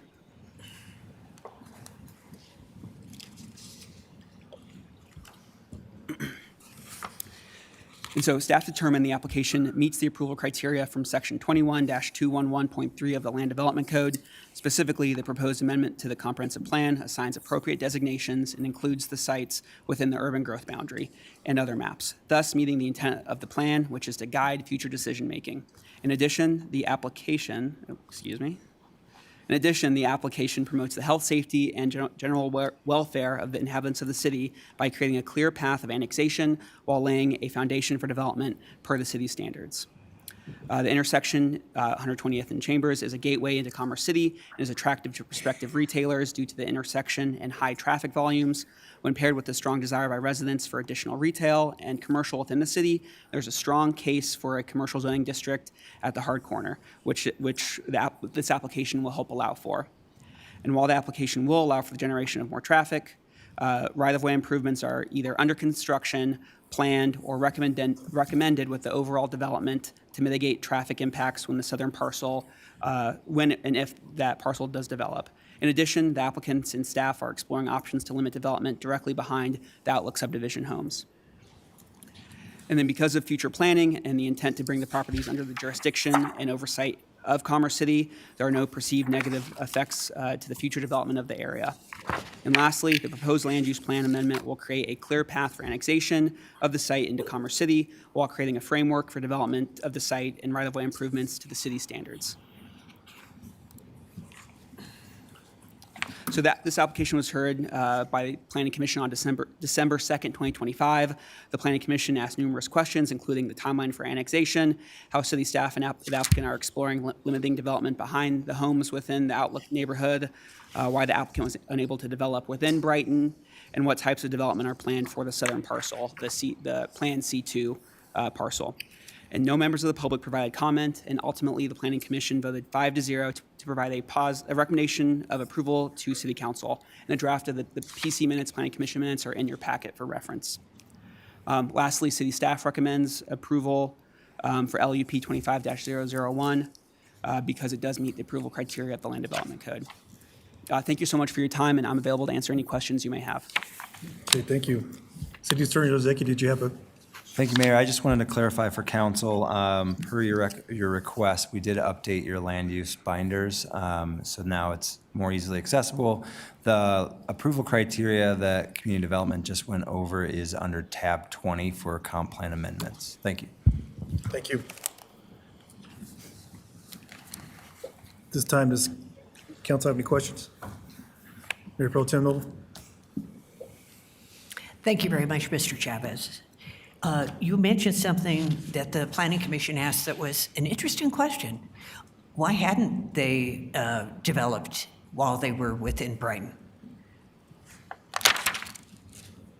Yeah, so the main reason the applicants provided to Brighton City Council and to Commerce City is a financial cost estimate analysis that showed it would cost upwards to millions, and the applicant can answer how many millions it would take to run utilities from Brighton underneath the interstate, the railroad, the O'Brien Canal, and there's also a ditch right here that is unlabeled. But there are four major barriers that would require undergrounding just to get to the southern parcel. And because there's already existing utilities on Chambers Road and East 120th Avenue that are Commerce City-esque utilities, it's just much more feasible to develop in Commerce City.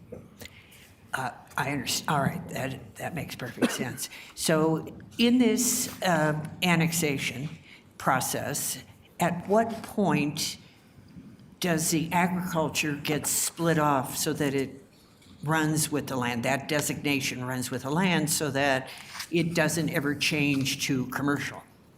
Yeah, so I'm going to answer that in two-part question. For the annexation, the goal is to also have the annexation zone change or the zone change application heard at the same time.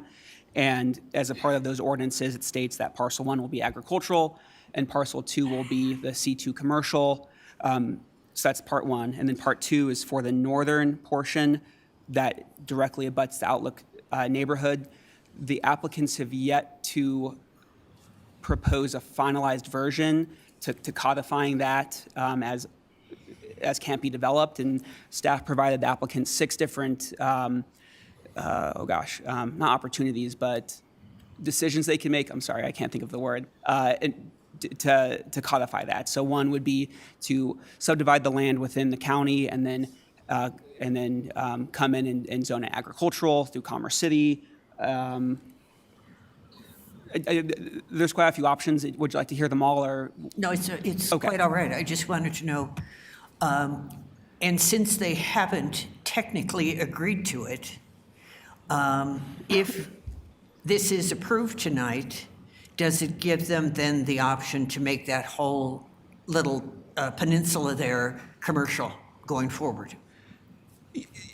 They could still have that option to move forward with having the entire parcel 2, including this northern peninsula, as commercial. However, City Council would need to approve that, and they would also need to receive a positive recommendation from staff before the Planning Commission and City Council as well.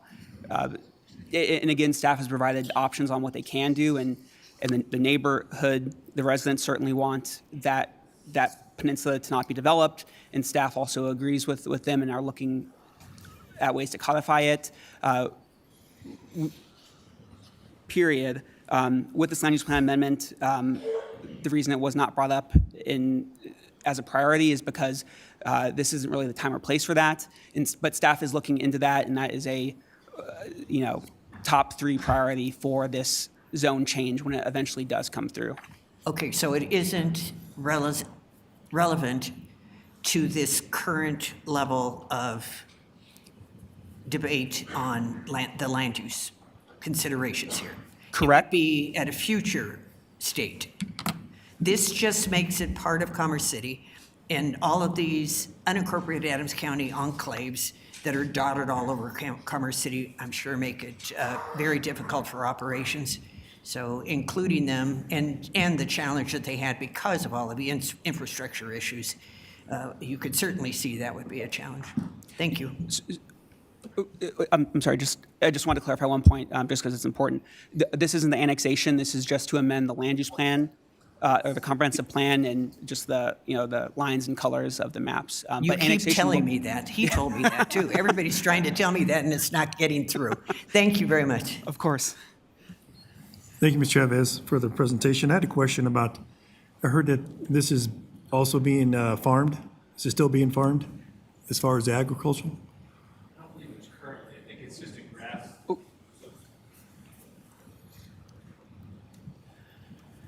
Yes, I don't think it's formally being farmed. I think it's still in grass, and we mow it. Part of it is actually a storage pile for other construction that was rented, but it's not actively farmed. In fact, it's hard to get to the farmable piece. Okay, yeah, I thought you mentioned that there's a farm on there.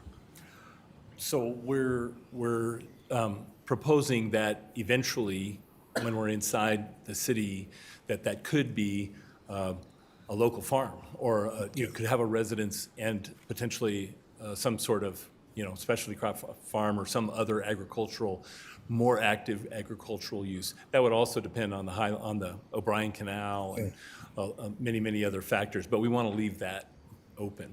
Okay. So that that could also be a pretty interesting amenity for the city. All right, appreciate that. Thank you.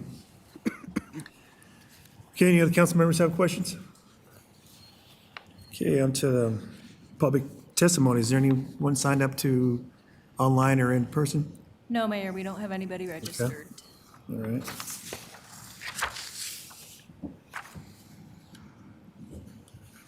I'm going to ask the applicant, do you want to rebuttal on anything that you heard, or you good? Nope. Thank you very much. Thank you for your time. Thank you. Okay. We'll now close the public hearing, open the floor for council discussion. Following discussion, the council member may make a motion if there's second, and then the council may debate the motion prior to taking the vote. Does any council member have any questions or discussion? Councilmember Teeter. No, I was ready to make a motion. Okay. Does any council members have any discussion? Okay, seeing none, Councilmember Teeter. I'd like to make a motion for the introduction of ordinance LUP 25-0001 by council as seated and approved on the first reading. Okay, Councilmember Dukes. Second. Okay. All right. I go open for debate. Councilmember Sandoval, do you have any questions or want to say anything? Okay. All right. Seeing there's no other discussion, the motion on the floor is to introduce ordinance LUP 25-001 by council as seated and approved on first reading. I'll ask the clerk to read the title and take a roll call vote, please. Ordinance LUP 25-0001, an ordinance amending the Commerce City 2045 Comprehensive Plans Annexation Areas and Growth Boundaries Map, Character Areas Land Use Map, Economic Development Framework Map, and Residential Areas Framework Map for the area generally located at the northwest corner of East 120th Avenue and Chambers Road. Your vote is open.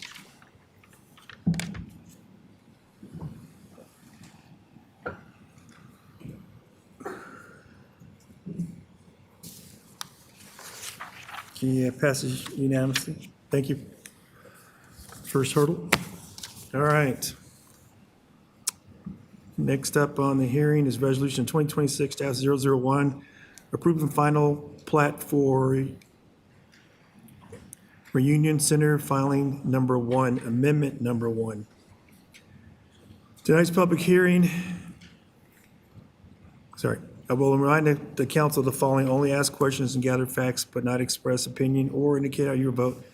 You are not permitted to provide testimony if you wish to participate in the decision. Only rely on facts developed in the hearing and on the record. Apply those facts to the criteria in the Land Development Code. We'll invite the city attorney to address council. Thank you, Mayor. Is there any council member who cannot hear this matter and make a determination fairly and impartially based on the record before you and the facts and evidence as developed at the public hearing? The record will reflect that no member of council has an inability to be fair and impartial. Thank you, Mayor. Thank you. Okay. I will now open the public hearing for council's policy CP22. The applicant and the city shall be limited to 10 minutes each for their presentation, and leave any minutes left over for rebuttal if you'd like. We'll invite the applicant to make the presentation. Welcome. Thank you, Mayor, Mayor Pro Tem, Council. My name is Jeff Mark. I'm Principal Terracina Design. We're the planners and landscape architects for this proposed neighborhood in front of you tonight. We also have representatives from Oakwood Homes and JR Engineering, who is the district engineer and traffic consultant for this. Okay. First thing I want to address is I've heard, why are these called amendments to Reunion Center? Reunion Center filing number 1, which you see in red up here, was actually platted in 2020 to create the lot for the Stead School and surrounding infrastructure. The two areas that are Amendment 1 and 2 that you see in orange and yellow up here, those were actually platted as future development tracks, so as tracks C and A as part of that. At that point in time, really, we didn't know what was going to happen in those, but they were just larger tracks that were designated as future development.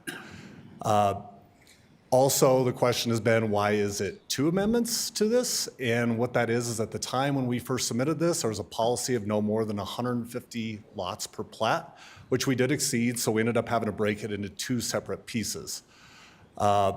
Amendments, why are they called amendments to this again? It's just the city's policy. When we had this overall area in red, any changes that we make to that in the future, specifically like to these future development areas, we have to call those just amendments. There's no proposed changes to any underlying zoning and or use with this. It's just simply platting for lots and commercial lots. So tonight, what we have in front of you is a true mixed-use neighborhood. There's 190 residential paired homes on the north side that you see here. There's 10 commercial lots that are in brown on the southern portion of it. We're allowed 5 to 42 units per acre, and this is proposed to have 11.1 dwelling units per acre. 0.5 acres of open space is required, and we are at 3.4 acres of open space proposed on this. Amendment 1 here is over on the eastern side of it. We're presenting these both together as one. They really need to be worked together as one, even though they had to be broken up and you guys have to vote on them separately. They need each other. They need infrastructure from each other. So we're showing these as one whole tonight. Up here now are just some quick renderings, commercial renderings. You'll see these buildings are kind of ghosted in. We do not have any specific users yet. Really, the users want to get these lots platted. That way then they can be put up for sale. But this generally gives the feel of what we anticipate this site to look like based off of the lots that we have in front of you. Residential renderings, so again, these are all going to be paired homes. They're alley-loaded homes, so every garage will be accessed from an alley. The front doors, front porches will be facing either onto a street or onto a green space within here. As you can see, kind of in that number 1, where you kind of get that more urban edge, where the homes are pushed further and closer to the street, which is something that we were always looking for as we started Reunion Center and looking at how do we create a more urban edge along there. Number 2 and 3 that you see below are parks, is a park that we're going to have kind of central to the neighborhood.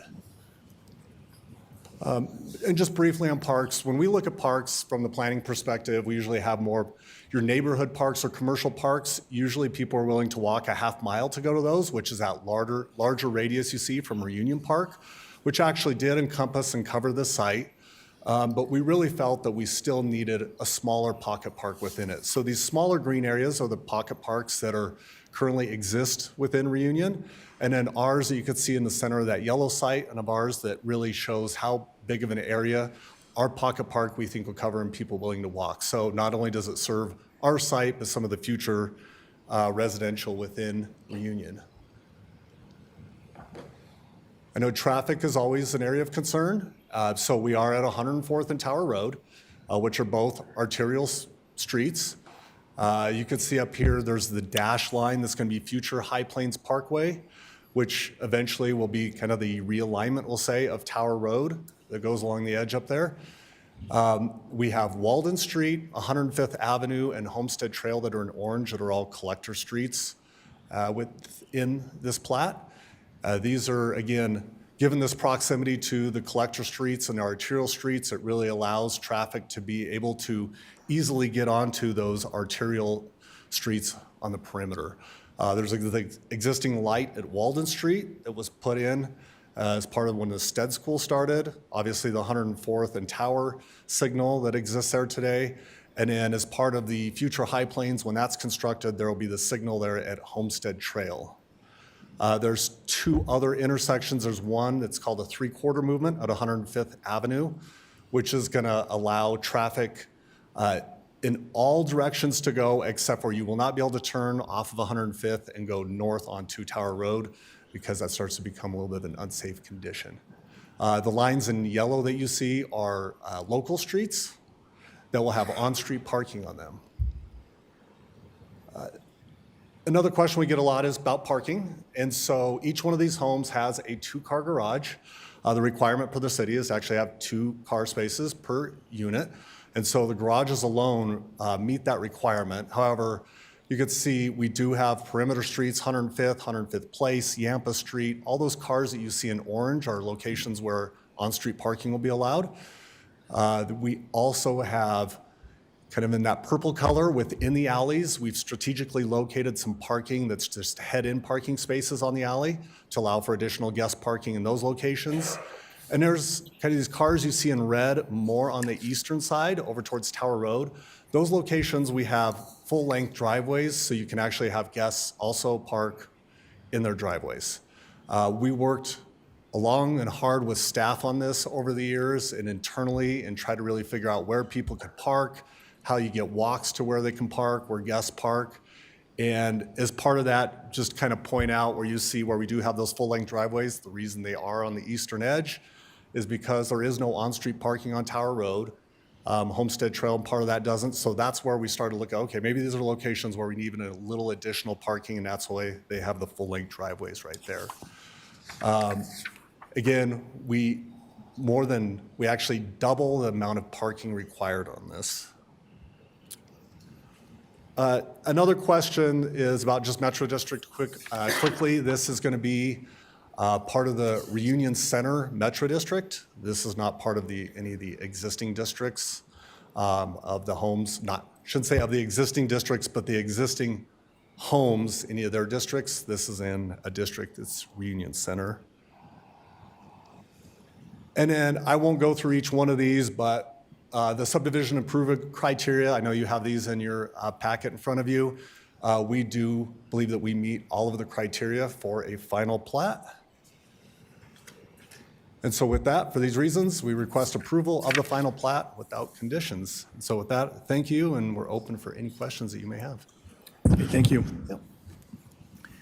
Does council have any questions for the applicant?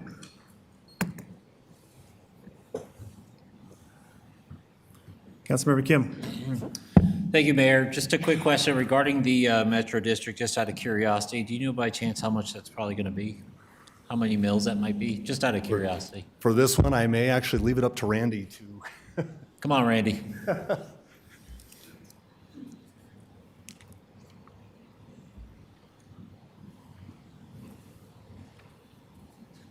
Good evening, Randy Bauer, Oakwood Homes, and I don't have that answer to that specific question. It'll be similar to the surrounding areas. When you say similar to the surrounding areas, you mean such as 98 mills? Or are we saying for North Range 1 or North Range 2 where it's? I'll have to get Can't back to you. I remember don't the know numbers. exactly what it is, but Okay, just curious, thanks. yep. Mayor Pro Tem Noble. While you're there, Randy? Can you describe the funding mechanism and whether there will be a tie-in of the Malipa to other metro districts to cover the indebtedness of this project? No, the Malipa will not cover these districts. It won't be It will not be these, tied to the Malipa that exists today with the North Range districts. It'll be separate and apart from that. that comes as good news. Yeah. Thank you. Yep. Thank you. I had a question as far as what this approval is, and we're looking at, I heard that when you get to 105th and Tower, you won't be able to make a north turn. How are the residents going to be able to access Tower Road and going north? Will they have to go down to the Homestead Trail, or? Yeah, Sorry. so Homestead Trail will ultimately be the connection for those residents to go north. Okay. Yes. So that's, what is that, a roundabout? How's that going to work? That one is still, as far as, yeah, there we go, thank you. No, I'm sorry, 105th Avenue, I'm sorry. Because you said at Homestead Homestead Trail. Trail is where there will be the full movement intersection. that you So will they will be able to go north? Correct. Yep. Okay. That's correct. And then will Tower, because south of Tower is 6 lanes, well, potential for 6 lanes. And then going north past 104th, going north on Tower, is that going to continue to go up to 120th? Because there's a lot of moving parts here, because before there was going to be sports and entertainment district, ag, and all the different types of usage there. And since then, things have changed. There is going to be a diversion of High Plains Parkway going north, and then the breakup of partial 1D that would encompass that where the arrow is, so you would have to go around in order to get to 120th because there would be land blocking for you not to continue to go north. I'm only saying this because on the applicant's narrative on page 191, it shows an old map of High Plains Parkway, which is part of the record, and just wanted to know if this just for this development, not looking at anything else, this is not tied to High Plains Parkway, is that correct? This development is not tied to High Plains Parkway. I know that there's not been a change in High Plains Parkway in the alignment of it for, geez, what, Aaron, 20 years? Probably, that same alignment has been in place. Okay, because there was also a change on the narrative, let's see, that would be Village 12. Where the new high school is, then the alignment of the road now is going to change because that street's coming off of Landmark. Heartland or Landmark. Landmark's not going to go all the way through. It's going to be diverted to Reunion Parkway. So I know that was changed, so I just making sure that this is not tied into, because there's just High Plains Parkway has been on the books for a long time, I realize that. But also going north on up to 120th from Homestead, where it shows, it doesn't show there's no disconnect. Yeah, again, this doesn't change anything with regards to High Plains, the alignment of it. Our plat is specifically just within these two tracks that are bound by 105th, Homestead, Tower, and Walden, that were platted with Reunion Center filing number 1. Okay, and then we're just talking about amending here. And initially, the commercial was all on the right side, is that correct? How was the commercial before this amendment was brought to us?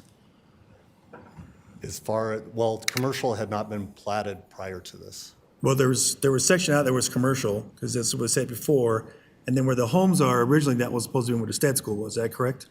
Nope. In the current plats right now, these are just future development tracks. They are not specified what the use. No, I meant prior, because there's amendment. Because prior were those. Again, that's where I was speaking to this, the tracks C and A, and it's kind of hard to see here where the two amendments are. Those two tracks were just future development tracks. The land use specifically is dictated by the PUD. Okay. So these areas weren't platted and specifically said that they were going to be commercial or residential. All right. Because the residents for years, I've been there since 2004, the corner has been identified as commercial. So, which we have on the corner of 100th. right, but that whole Yes. going north, but now there's going to be half of it residential. And with that, are these homes, are they going to be for sale, or are they going to be They're for rent to sale. own? Yep. Pardon me? They're for sale. For sale? Be simple. Okay. Yep. All right. And then a commercial, is that planned on being built first, or is that something that's later on phased in? I think right now specifically, Go ahead. Yeah, right now specifically, it's just being able to start marketing the lots for commercial. So when a user's in, then that's when that'll be developed. Okay, appreciate that, thank you. Any other questions? All right, thank you. Okay, I'll invite Nick Berry, city planner, to make the presentation. Good evening. So in regards to how the applicant presented, staff has broken it up for you so you can better distinguish between your first vote and your second vote this evening. So right now we'll talk about Amendment 1 of this Reunion Center Filing 1. So kind of as I mentioned, it's two parts of one whole. So you'll see the red outline is the full package, Amendments 1 and Amendment 2. The blue line down the middle kind of separates Amendments 1 from Amendment 2. And so you'll see here, this is the colored plat that was included into the council communication that was sent to you during that call-up period back in March of 2025. We can get into the coloring on it if council has questions on it, but generally it's noted different colors show different types of things. red being public right-of-way, yellow being detention, orange commercial, white residential. In total, there are 84 residential lots associated with Amendment 1. The blue area to the left, again, is Amendment 2. The aerial here just showing the context of the area, as mentioned, Stead School to the north. I also wanted to point out for council that the Reunion Plaza on the south side of 104th there, to give you some context, is bound by the same streets, east and west, right? So same width, and is approximately the same depth of commercial. So you can kind of get a visual of how much commercial is being proposed with this amendment versus the existing built commercial. It's fully within the Reunion PUD, surrounded by the Reunion PUD. So here we get into the PUD zone document. So it's noted in the PUD zone document as parcel 1F. You'll see it's TC2 there. So that kind of will mean something as we move forward here. We'll just kind of put that in mind. But yeah, we'll see. Here's the uses that are allowed throughout the whole PUD, highlighted in green. It doesn't present very well, but it is pages 16 and 17 of your existing PUD zone document in your packet can show this a little better potentially, but it just shows all of the uses and if they're allowed or not allowed. Specifically, I just wanted to highlight here that you have the household living is an allowed use by right, meaning that they are allowed to construct residential. And then you'll see there's a whole host of commercial uses that have this R by them, meaning that they're allowed by right. Some more information from the PUD zone document, which is what the plat is reviewed against. So these are the development standards that the plat and the PUD permit, or that contains all of the details of how the site will look and function. That was also included into your packet, but that's what these are reviewed against, right? So making sure that they meet all their setbacks and requirements for the lots. The applicant kind of touched on this already, but these are more development standards here in the image on the bottom, just talking about allowed densities and things like that. So like I said, these are generally the standards that they have to meet. Staff has reviewed the plat against and the PUD permit against these criteria in the PUD zone document and found that they meet all of the minimum requirements. So project analysis kind of talks about the context already, but the school 27J has provided a letter to the city which stated that they have sufficient capacity to handle all the anticipated students from this development, and further that all the land allocations have been satisfied, as mentioned, the high school site and other school sites throughout the area. For Parks and Recreation, there is no cash in lieu required because they've met their dedication requirements for Parks and Recreation through dedications such as like the golf course, the large Reunion Center park that was shown in the applicant's presentation, along with other parks throughout the Reunion area. The traffic study, important to note, it contemplated both residential and commercial development. In coordinating with their traffic engineer, it sounds like about 80% of the trips generated in that letter were due to the commercial development. So therefore, 20% is related to the residential development. The development agreement, which is tied to these plats, details what improvements the applicant is responsible for making. Kind of the top right chart that you see there, the details some of the major improvements that they're making. There are other improvements that are contained within the development agreement, but these are kind of the major ones. Like I said, the all-stop condition at the Walden and Homestead Trail intersection, reconfiguring some existing street stubs at East 104th and Yampa and Walden and 104th. And then the applicant kind of mentioned some of the turn lanes that they'll be constructing on Tower Road and 105th Place. One was that three-quarter movement that was mentioned, and the other is that roundabout movement that was shown in the applicant presentation.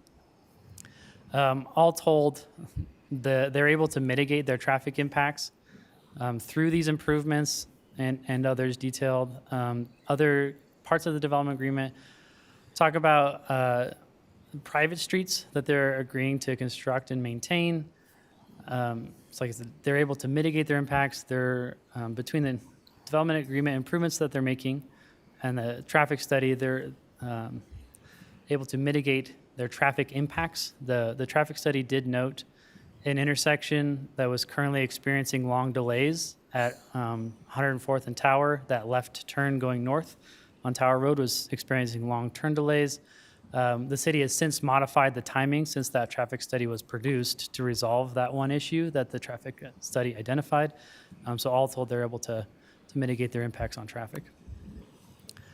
For public comments, the slide's slightly out of date. So as a part of the final plat process, we're notice all of the neighbors, including a sign on the property, mailing sent out to a 500-foot radius.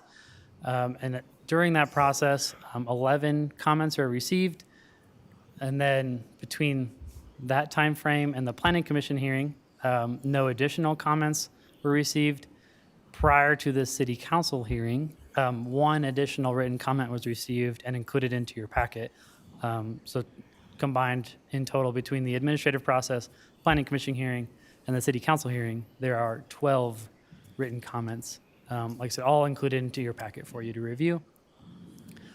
Some things to remember when we're discussing subdivisions. So the PUD sets the allowed uses. That's kind of shown here as far as what uses would be allowed. All this is doing is just dividing the property so that it can be developed and sold.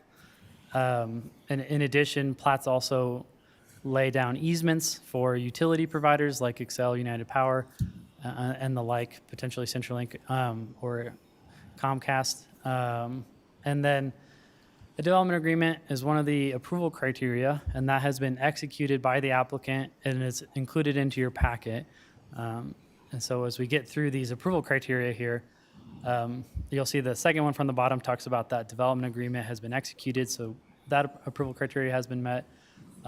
Other approval criteria have been met through consistency with the PUD zone document as mentioned, other local requirements in the Land Development Code and state and city laws. And so it can be found that this plat meets all of the approval criteria. As such, the Planning Commission and staff are recommending approval of this final plat. Staff is available. Thank you. Does council have questions for staff at this time? Mayor Pro Tem Noble? Thank you. Thank you, Mr. Berry. This project, or these metro districts and service plans were approved in 2019, I believe, and the PUDs were approved simultaneously or thereafter? So you are correct. The PUD zone document was approved in 2019. As far as the relationship to the metro districts and the PUD, I don't think that there's any alignment or reasoning that they were necessarily done in the same year, because they're not related to each other in terms of entitlements and uses and everything like that. Okay, and the service plans were approved. So the point to be saying that is that these metro districts do not have to comport with our new rules that we put in place for metro districts. Correct. Yeah, they would be a legacy metro district that was in place prior to the moratorium. Right. Okay. City Manager Rogers, do you have anything to add to that? Okay. Does the amount of open space also apply in a legacy fashion as opposed to our changes to the LDC? So if you're referring to the 2025 Land Development Code update that was just completed, these plats, because they were applied for prior to the adoption of the new code, they were reviewed under the 2009 Land Development Code as amended. So that Land Development Code required 3% open space for single-family development. And so they are exceeding that by providing, I think, approximately 20%. Compared to the 3% minimum requirement. But I could find that number for you. Okay, the 20% appears to be detention ponds. So there is multiple ways that the Land Development Code contemplates open space. Detention is actually not one of them. So you have the Pocket Park that's in the southwest corner of Walden and 105th. Then there's the enhanced right-of-way landscaping that goes around the perimeter and the interior of the properties that is what equates to that 20%. So the detention is not included in that calculation. Okay, so it's just the perimeter landscaping that you're counting in the 20%? Yeah, and I could put up the, let's see. So as you'll see here, like there's all the green area you see here is what's counting towards that 20%. It's a net calculation. So when you take out right-of-way and their private streets and the detention areas. So it's not a gross calculation, it's a net calculation. Okay, and I want to ask about neighborhood meetings. The last applicant had neighborhood meetings. Why were there no neighborhood meetings? So the Land Development Code gives the authority to the city to require a neighborhood meeting whenever we feel like deem it necessary. At the time of the application of this plat, in order to be consistent with all plats across the board, the city does not require neighborhood meetings with plats. Only things that are typically that go to public hearings. So a neighborhood meeting was not conducted with this plat because the city at the time declared that it was not a requirement. Constituents reached out to me to say that they did not receive notification, nor know of tonight's hearing. And you say that we received one in December. Was that person's address within the perimeter? Or had they learned of it another way? As far as who's allowed to comment, I'm just wondering if that person's address is within the perimeter, or is it external to the perimeter? so generally staff does not conduct that analysis. We want to welcome all public comments and we don't want to exclude or include based on your proximity to the project because they all live in the community and they will be impacted by the development, whether they're within the 500 feet or within. Need to interrupt for just a second. I appreciate that. My time's running out. Sure thing. The problem is that people who do live within the perimeter said that they did not receive notification. That's why the address mattered. That's why I was trying to Fair find out. enough. Yeah, that's fair. Okay. City Manager Rogers? Thank you, Mayor. Just for a point of clarification, Mr. Berry, when you are making reference to the Land Development Code with respect to landscaping requirements, it's my understanding that this property is subject to a planned unit development zone document, which then governs the various zoning police powers that are either from bulk development standards and potentially landscape requirements, unless it then refers back to the LDC. So if you don't mind for the council, just to provide some clarification that what is the overriding or guiding document from a zoning and from the regulations as it pertains to this development, and if they deviate from the Land Development Code? Yeah, correct. So City Manager Rogers pointed out, so on whole, the development is reviewed against the PUD zone document in reference to the open space question. There's not an open space requirement within the PUD, and so that's where it's falling back to the Land Development Code in that specific instance, whereas the development standards are against the zone document. Mayor Pro Tem Noble? Oh, my time ran out. Yeah, well, you go up again. Okay, thank you. Is it possible to condition approval on a percentage of the commercial being completed first? So generally speaking, this is not a land use decision.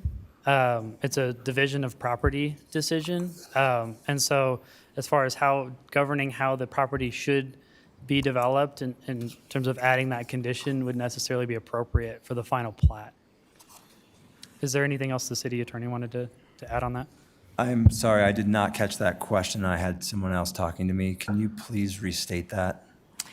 Yes, I was asking, whether a percentage of commercial could be required as a condition. Understood. So my recommendation would be to not include that as a condition of the plat, because that's not associated with the review criteria. That is something that would be more in line with a zoning decision that would be made. And, here we have a PUD zone document that's already been approved.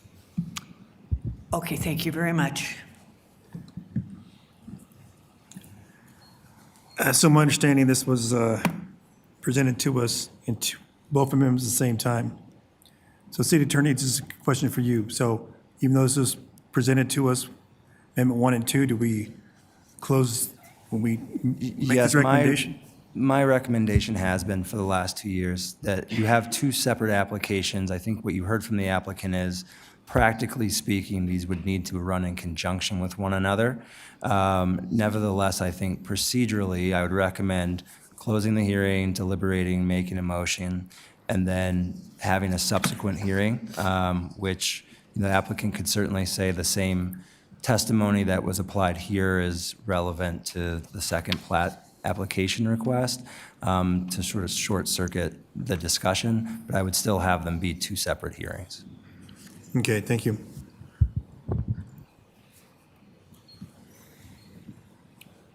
No other questions from council? Okay. All right, is there any person signed up to speak? No, Mayor, there's no one signed.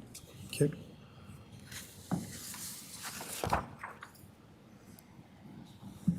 All right, so does the applicant have any rebuttal from what you've heard this evening? Okay. We'll now close the public hearing, open up the floor for council's discussion. Councilmember Dukes. Motion. Okay, any discussion before motion's made? Councilmember Teeter? Did you have a question or discussion? No, sir, I was ready to make a motion. Okay. Councilmember Dukes? I'd like to make a motion to approve Resolution 2026-00-1. Sorry, I'd like to make a motion to approve Resolution 2026-001. Okay. All right, Councilmember Teeter? Second the motion. Okay. Any debates or questions on this? Councilmember Kim? Yeah, thank you. I appreciate both Nick Berry and also the applicant as well coming forward to go and speak on this. I many years ago, and I would hope that the applicant would just be able to not fess up to it, but just mention it, the fact that, what was originally designed and requested compared to the reality of it now, just own up to it, just let residents know, hey, unfortunately, that didn't really happen, because that whole area was based on and some of you guys may know this, when Reunion was getting built out, there was promises of this huge, commercial area, sports venue area and all that stuff, right? Got it. Plans change, understand that as well. And I think just, looking over the written comments as well, you hear about there's over 100 homes currently for sale within the Reunion area. So to build on more homes, I'm hoping that, number one, they'd be affordable.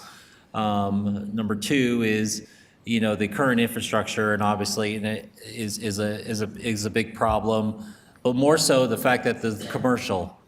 I've said it before after, educating myself, going to ICSC, talking to other business owners and other retailers as well. It's like they're looking for infrastructure. They are looking for infrastructure. They also need more rooftops. And as much as I hate to admit that, because I would believe that we have enough rooftops as it is, hearing it from other retailers to other municipalities saying the same thing, you don't have enough rooftops, is definitely a key thing. So my only request, right, I think one of the only requests that I have based on what residents' inputs were from those written comments, and also talking to other residents too, is I would request that please, look into potentially building out the commercial, vertical construction of commercial. Really just, look into that, and also do an inventory of what's out there already. by gosh, I know we need another grocery store up in the north, right? I mean, we definitely getting a lot more, more residents in, more homes in. Get it. But more so, just do an inventory is what I request of the existing retailers that are out there. But that's all I've got. Thank you. Thank you. Any other council members? Everything to say? Yes, you know, I know we're going to do this in two segments, but it's really important that the last major infrastructure as far as retail was built back in 2012, which right now is King Soopers. And they can't handle business. They're doing great, but it's just too much. And that being a master developer, that means you have to have a balance of not only residential, but services, amenities for those residents. Right now we have within Reunion, you have the rec center. The rec center supports the folks over in Reunion Ridge as well. So there's a lot of things that did not get built as Reunion grows. I mean, you're talking Reunion is not just 104th and Tower. There are different segments. There's 9 villages or 12 villages. That's a lot. And not even halfway done, to my understanding. To the question earlier, since it's the hearing's closed, back then it was five different metro districts within that Reunion plan that back then it also included sports and entertainment. I think the mills were capped at 85 mills. So 25 maintenance and operation, and then for the bond, 65 mills, I believe, something like that. But really, what we're lacking is truly commercial. And I understand that this has been mapped out, and for this, amendments approved, there's going to be, hard line on the commercial. And there's going to be a big push to get that done, or started across the street. We had a social cannabis business just opened up. They went ahead and they construct that building. It may be a shell, but at least there's an opportunity for businesses to come in and patronize that building or the citizens when something comes in. So they state what they were going to say, and they actually came to fruition. So hopefully this right here will be done the same. I'm not big on adding more residential when we already have it. We need commercial, but if this is something that's going to spark that, but believe me, I'm going to be hitting that hard to get that done, because this neighborhood has suffered, this community has suffered such a long time. And that's predicated on what has already been in. And yes, growth is slow, but they're putting brick and mortar in. I guarantee you, Brighton, they have all kinds of restaurants and all that. So we've been missing out. So this is an opportunity for that to happen. I understand that. But understand, when you put in residential, you got to balance that out with retail too, because all I've seen is talk. And I know a lot of you are new, but still though, that's where we're at right now. Thank you. Councilwoman Young, sorry. I really appreciate that this has finally come before us again, and I appreciate the constituents' concerns for how long we've been kind of debating and rolling over the number of houses and the commercial. But really what I see here is a really balanced plan, and I trust you. I trust our staff. I trust the people who are putting this development together. And I trust that when our businesses tell us that what they need is infrastructure and homes, that when we provide that and when we provide a mix of housing, that businesses will come. And I also trust that businesses choose whether or not to come and do business here. And when we heard the small business group talk, they said, we need places to put our business. And so what I'm looking at is a plan that meets the requirement of those small businesses having people who are gonna do business with them because they're going to be in walking distance, and there will be spaces for retail. So I am, I support this. I've been in this community for a really long time, and I trust that what we're trying to build here will happen and it will come. Councilmember Sandoval. I just want to let our reunion community know that they're heard. You know, we've read the written comments, we read the dissent, and we hear loud and clear what our community wants and needs, and that's the commercial property. And so in the campaign process, you know, that was one thing that I heard loud and clear as well. And so part of my decision-making is keeping in mind that, you know, I'm going to work on delivering that to our community. So sometimes it may not be a complete win, but this is a way that we can get more commercial attracted to our area. And as we saw, based on some of the decision-making that we made today, that supports that as well. So that's just kind of what I wanted to share. Thank you.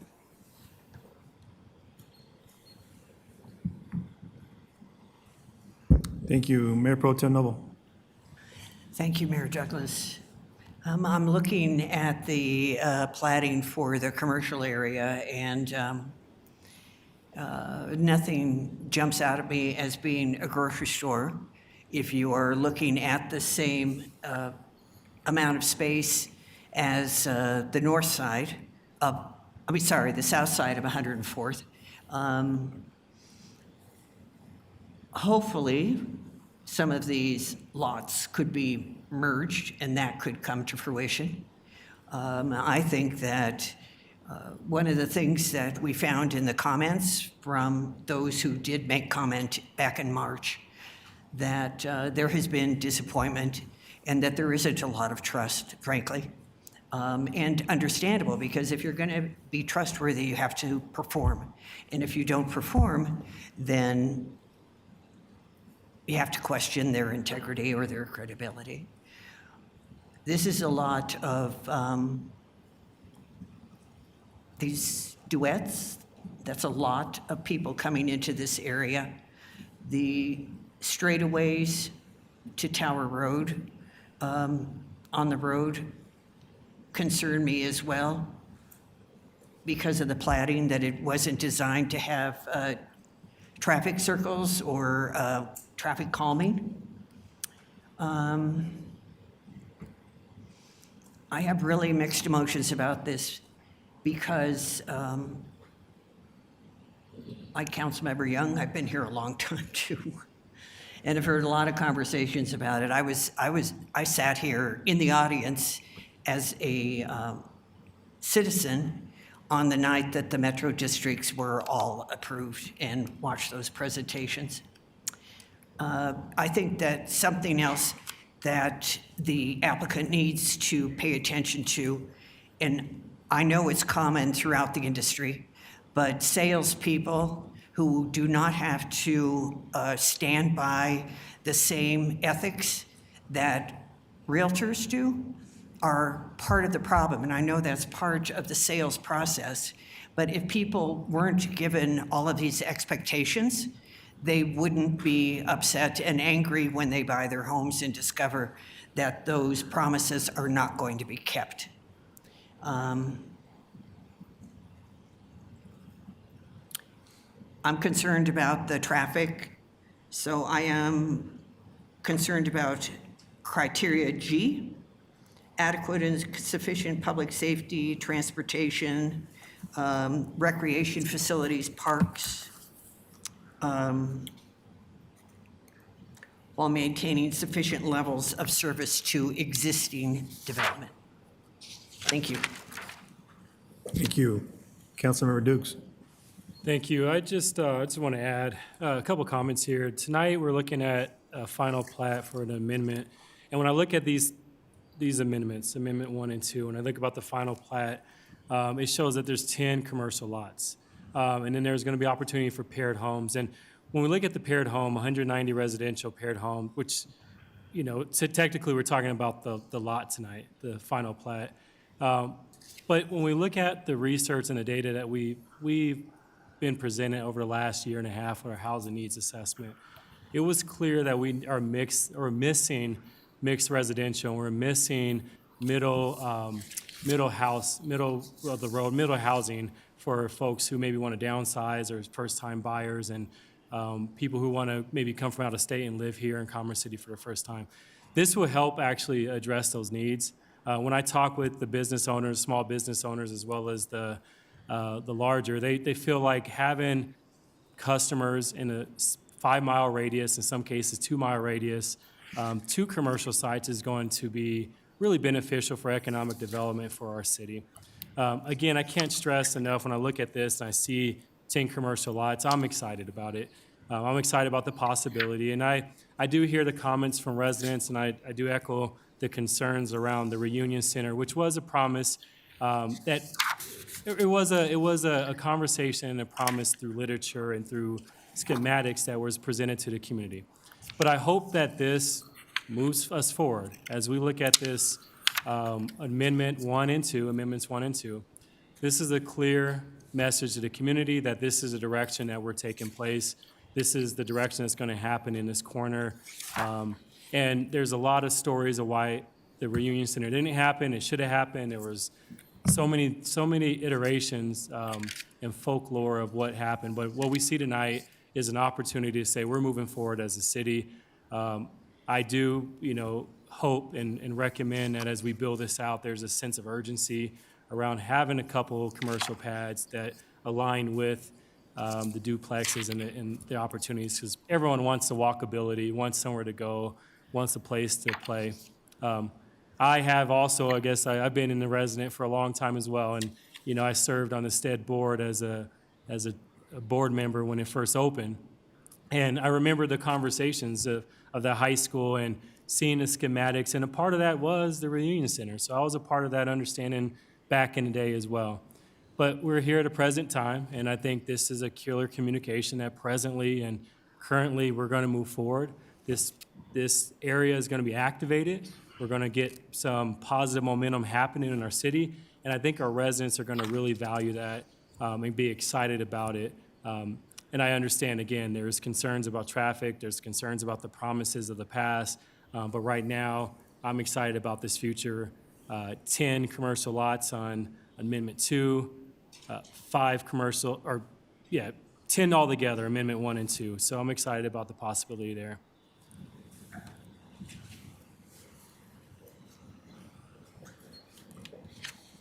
Okay, any other council members before I go to round 2? Mayor Pro Tem Noble? Sorry, I meant to also add criteria F as one of my concerns.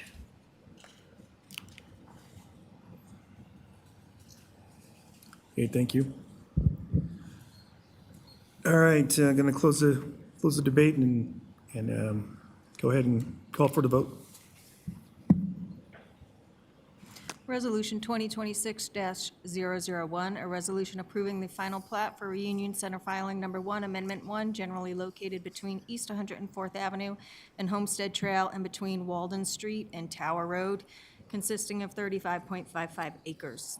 Your vote is open.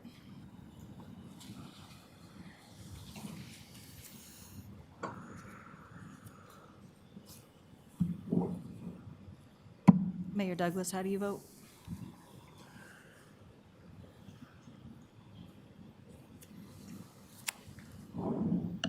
Okay, it passes 8-1.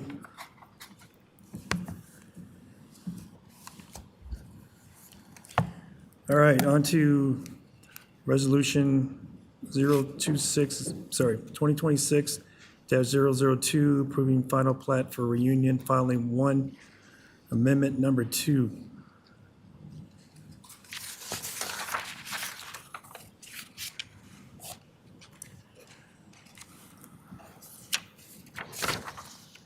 Okay.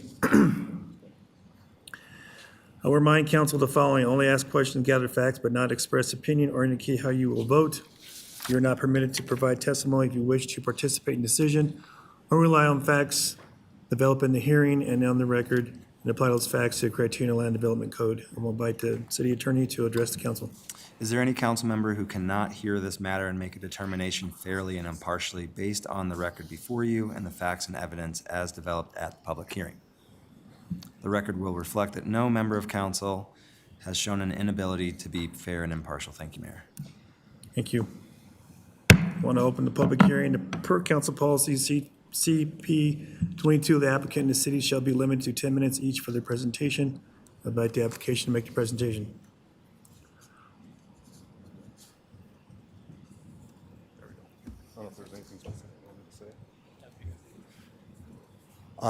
I just wanted to say I appreciate all of your comments. I have actually been working on the planning on this since the plan that everybody is discussing for Reunion Center, so I know it very, very well. And so with that, I know Councilmember Kim, I appreciate your comments on it. One item I do want to point out when it is the grander scheme of Reunion Center, this specific area was shown as residential, where we're showing residential and commercial where it was in those plans from that date. I know the sports center and everything else was actually on the opposite, on the east side of Tower Road.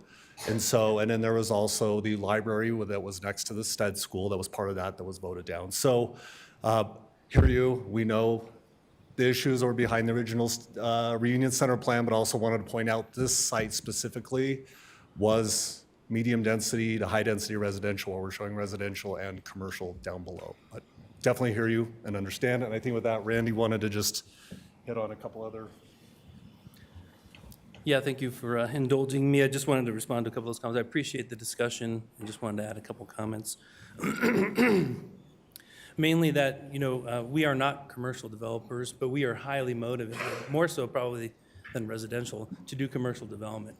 And we're excited that this will be the first step towards allowing some of that stuff to open up.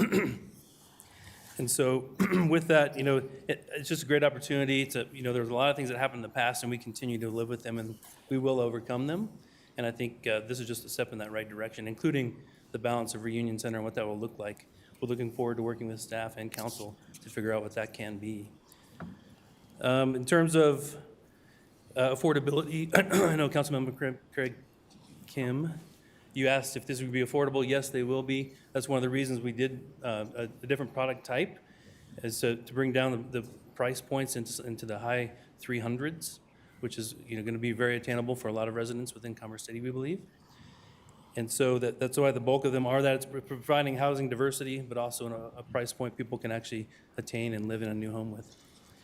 And then lastly, I wanted to say something about the grocery store. I know, Councilmember Noble, you mentioned that having a grocery at that corner, maybe combining plats will make work. Unfortunately, that zoning doesn't allow for grocery. And so while the balance of the Reunion Center might, this particular area cannot accommodate grocery, unfortunately, even though we would like it to. And then I think that was it.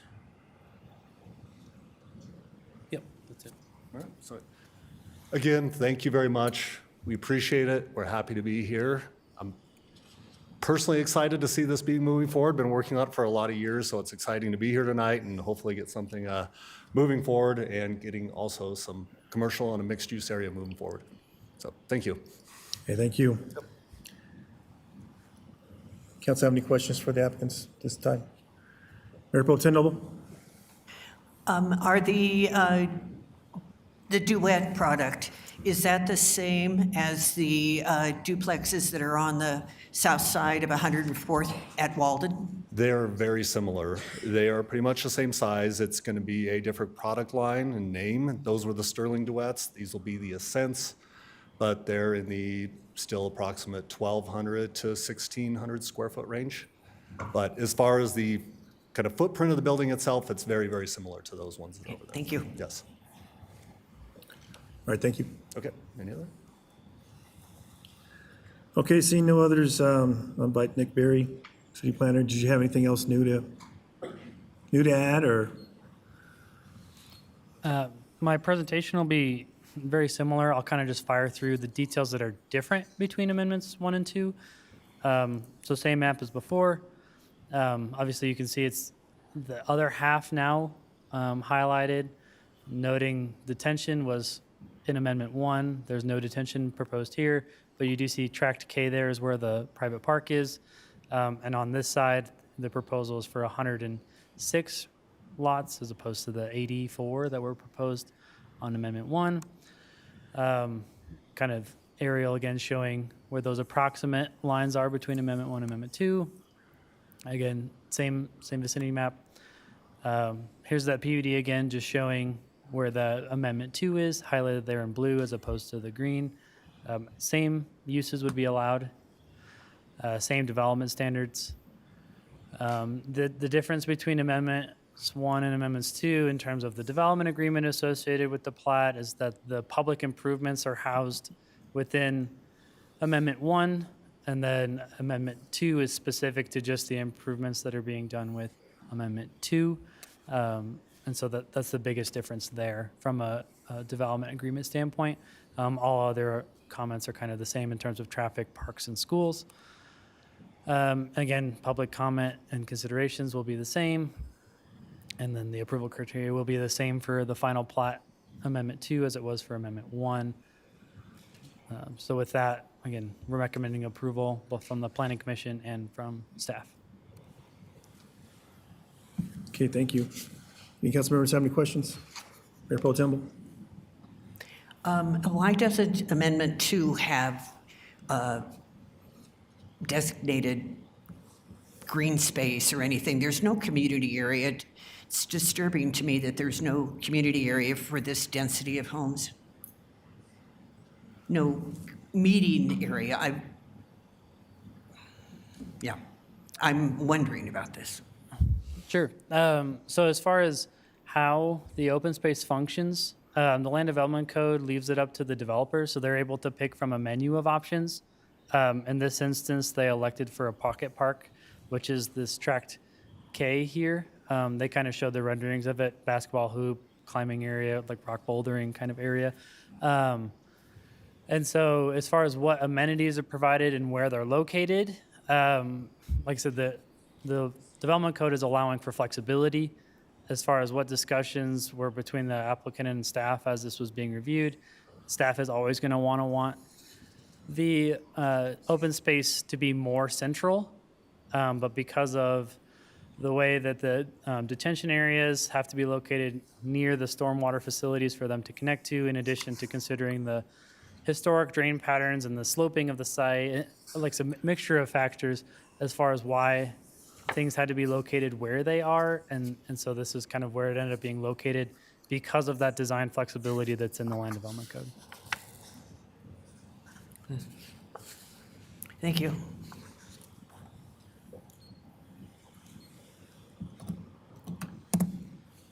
All right, seeing no others,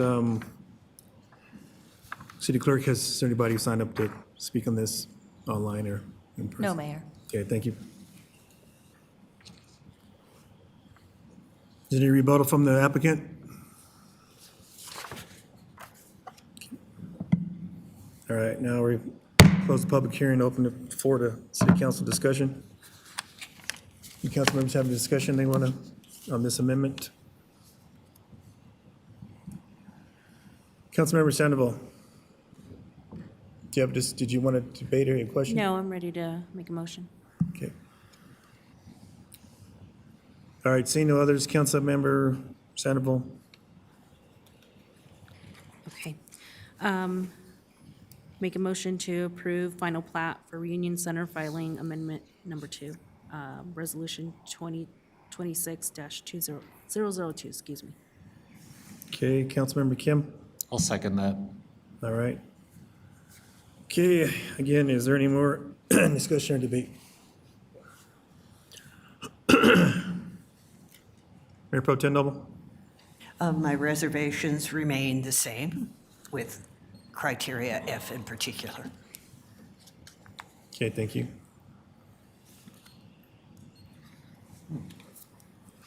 And G.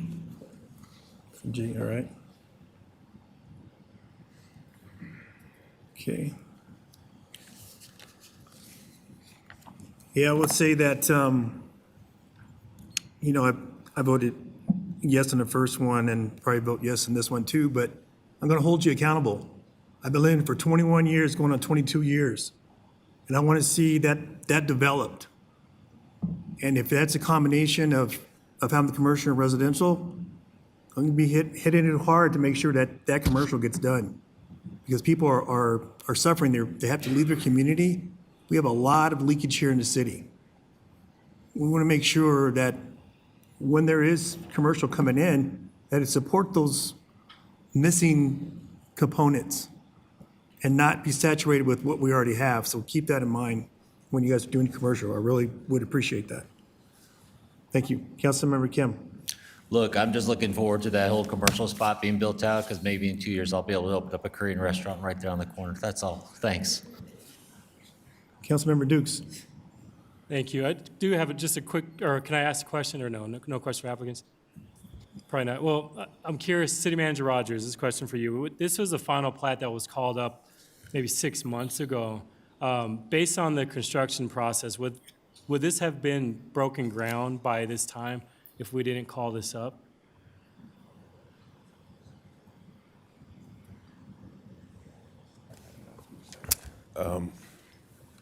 I think all things being equal, and I think if the variables, if we know them complete, you can make an argument that yes, we would be at a position where there would be some maybe engagement with our office on potential users and being able to take actionable steps towards some form of either horizontal, maybe vertical construction.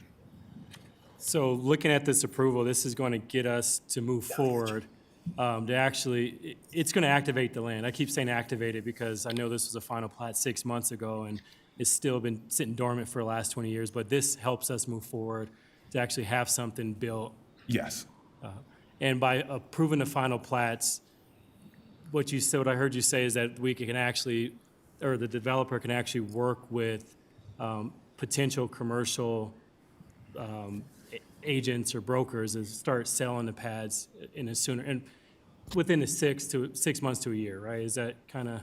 Yes, and I would say even when you have the lots as defined as they are, there's a level of intentionality that's being shown behind that. And in that, there's feedback and or guidance that's being given to them from some sector of end users, whether it's retail, food, financial institution, that's led into the curation of those lots. So effectively, this is giving us an additional tool to be able to help market that with them based on that feedback and some of those interconnections and discussion points. And I'm confident enough to say that given that I've sat in some of those conversations with them, went around thinking about economic development. Okay, thank you.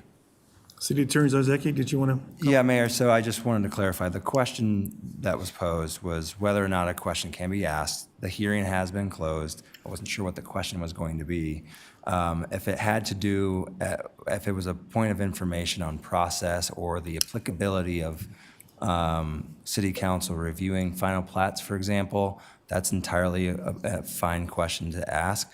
I would say, and I would recommend to all of council, to the extent there are substantive questions that are going to inform the decision-making process for how you would vote on a motion, please ask those questions during the hearing so that's within the four corners of the administrative record. Thank you. Thank you. Mayor Pro Tem Noble. Thank you. This is a point of information, Mr. Rogers. It was my understanding that the applicant actually had delayed their hearing because they had to complete the process for a development agreement. I can't speak to that. I think that's a question that's better suited for the developer. All I can speak to is conversations that we've had around economic development in those 10 lots. Okay, I know it's a fact. Thank you. Okay. All right, call for the vote. Resolution 2026-002, a resolution approving the final plat for Reunion Center filing number 1, amendment number 2, generally located between East 104th Avenue and Homestead Trail and between Walden Street and Yampa Street, and consisting of 15.25 acres. Your vote is open.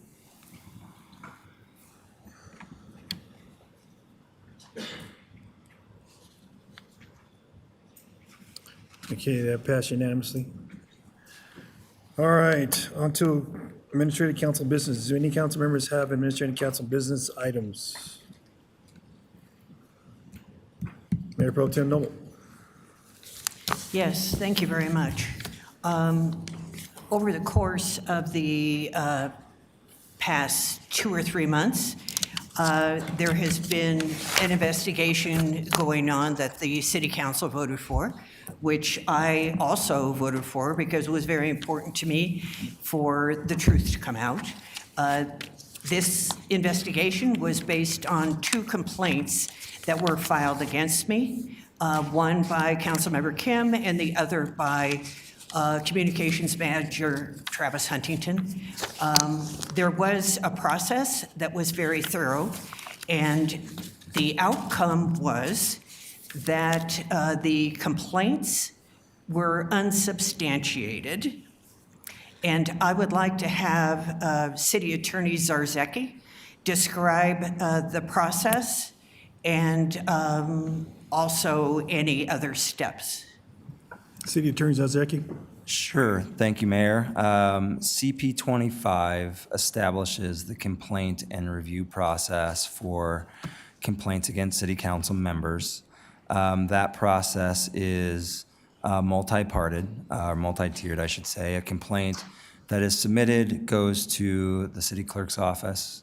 City clerk does an initial review and then sends the complaint to a third-party magistrate that is under contract with the city. Following the third-party magistrate's review, if the third-party magistrate believes that there is a potential for the allegations to be substantial, they provide that clarification in writing to city council. Similarly, if it's the opposite conclusion that is likely, the third-party magistrate provides that information in a summary to city council.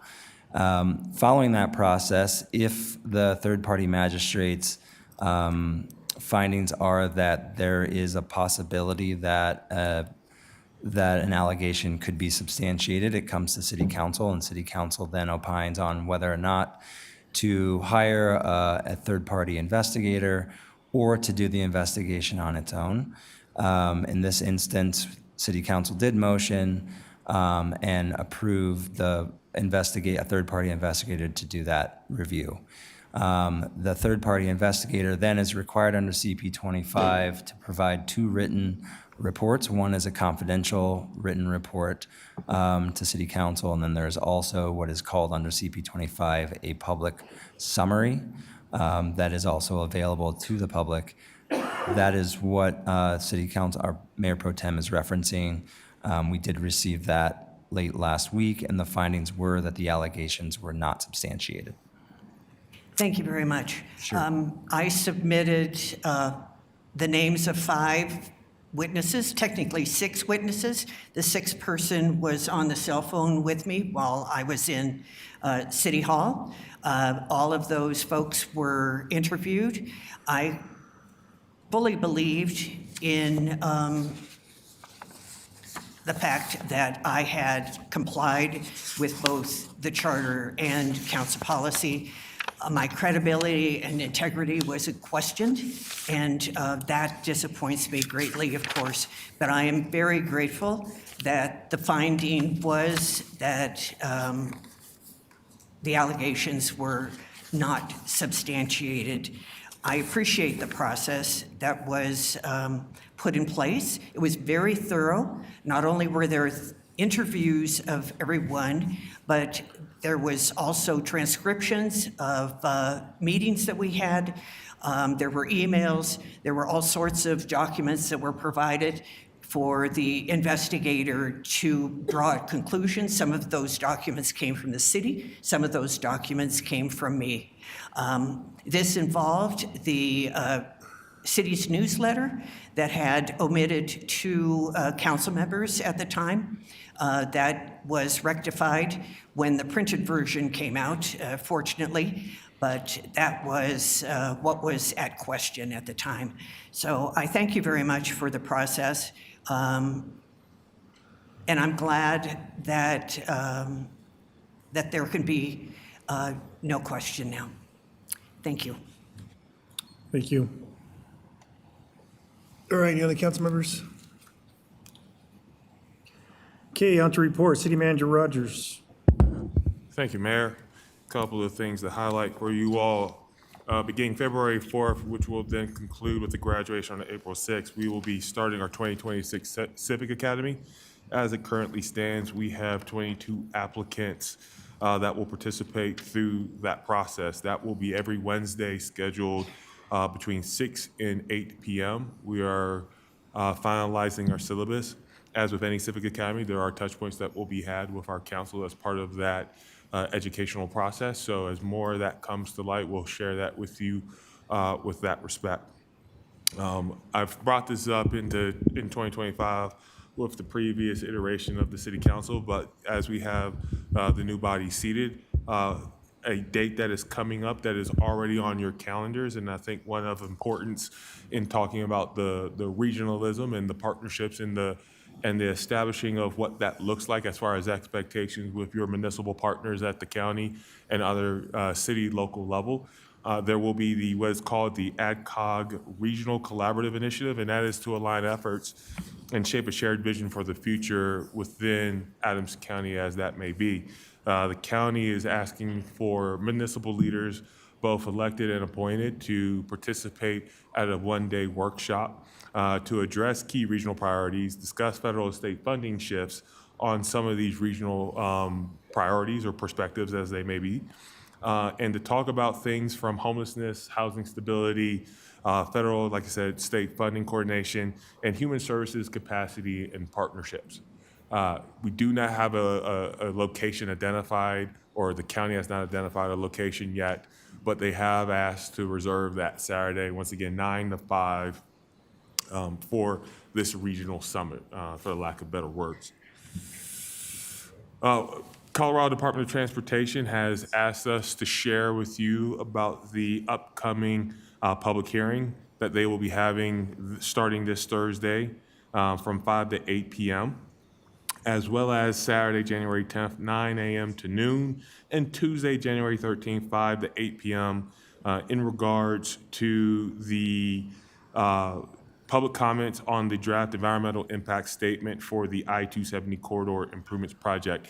They were initially slated to come before you all next Monday, but given some of the necessary shifts that have to be adjusted and being able to ensure that they can come to you and provide a thorough update as it pertains to where that project stands and feedback from that public hearing, they are being shifted to January 26th at their request as well. Last but not least, just a couple report outs from PD that may be of interest. We had a very busy night on New Year's Eve. There were a total of 25 flock alerts for shots fired being received, and we had 134 alerts for fireworks. Our flock systems are able to discern between shots fired and fireworks. So busy night of activity for our officers on call. In closing out the year, as our numbers are in from our traffic unit, focus primarily on areas where there have been high crash rates, right? We have the high hazard zones along Highway 2 and Tower Road. We wrote just over 5,000 tickets for the calendar year 2025 with respect to that.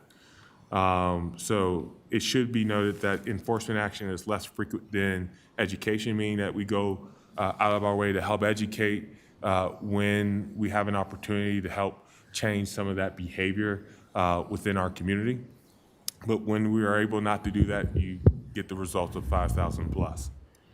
And there's been questions about the radar van that we had as part of our Safe Streets initiative that dates back to the actual adoption of the 2025 budget. We were actually able to finally get some response from the vendor that delivers those en masse for local municipalities. We were able to receive our radar radar Jeep. If you happen to look at it, it's in our lot. I'm not going to call out which one it is, but it is out there sitting.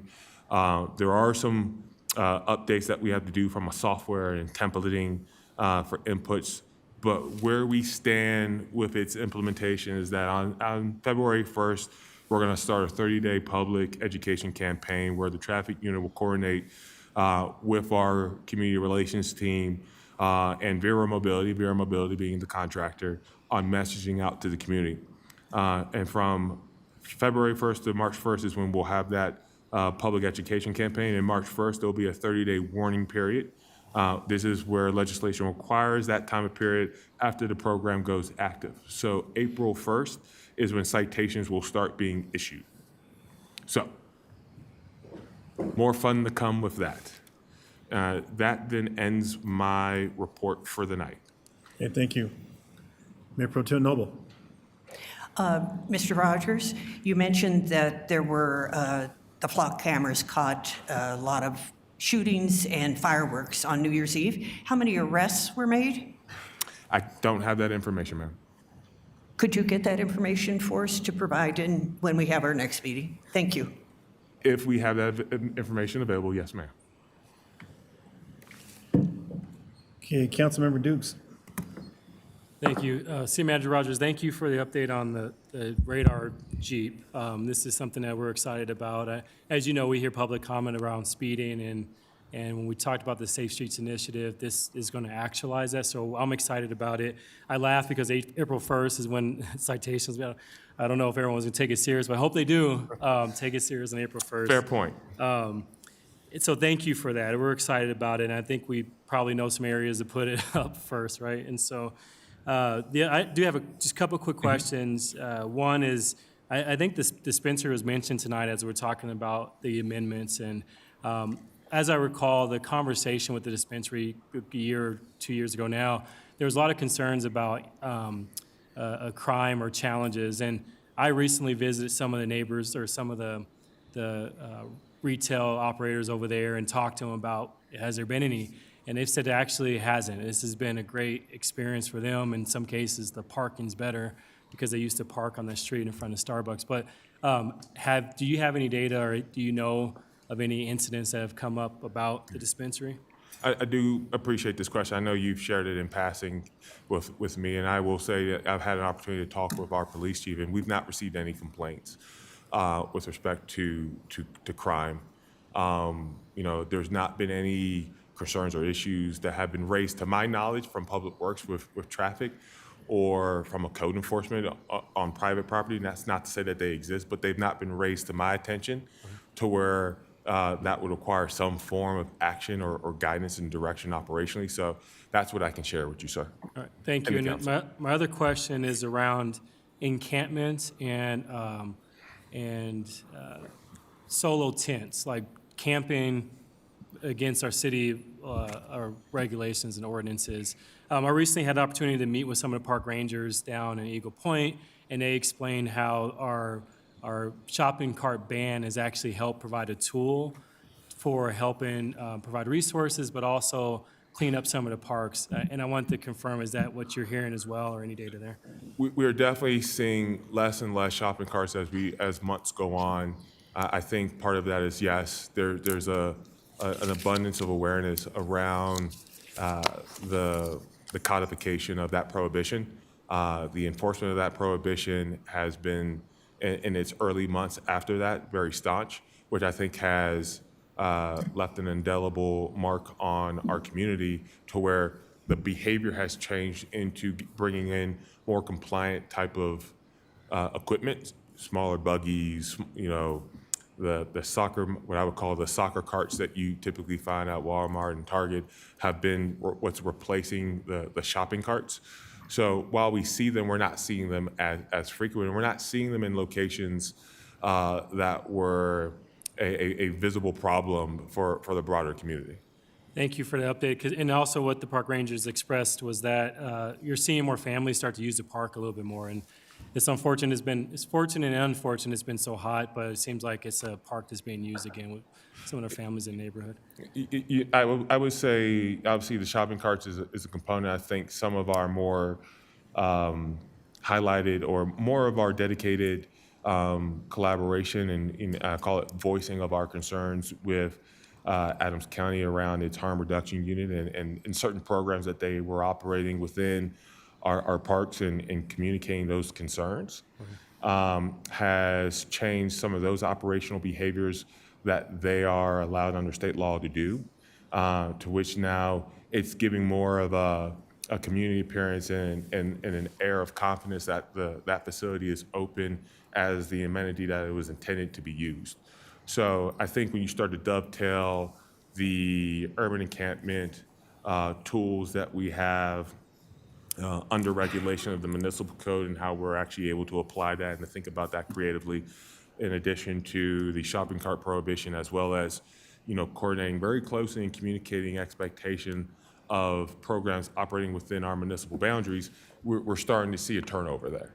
Thank you. And one question, I got 30 seconds on the clock, I guess. So a couple years ago, we did a motion to do neighborhood visits as a council with the opportunity to go visit our neighboring jurisdictions or neighboring cities to learn as a group about what they're doing with their different funding models and economic development. Are we still in the process of developing that?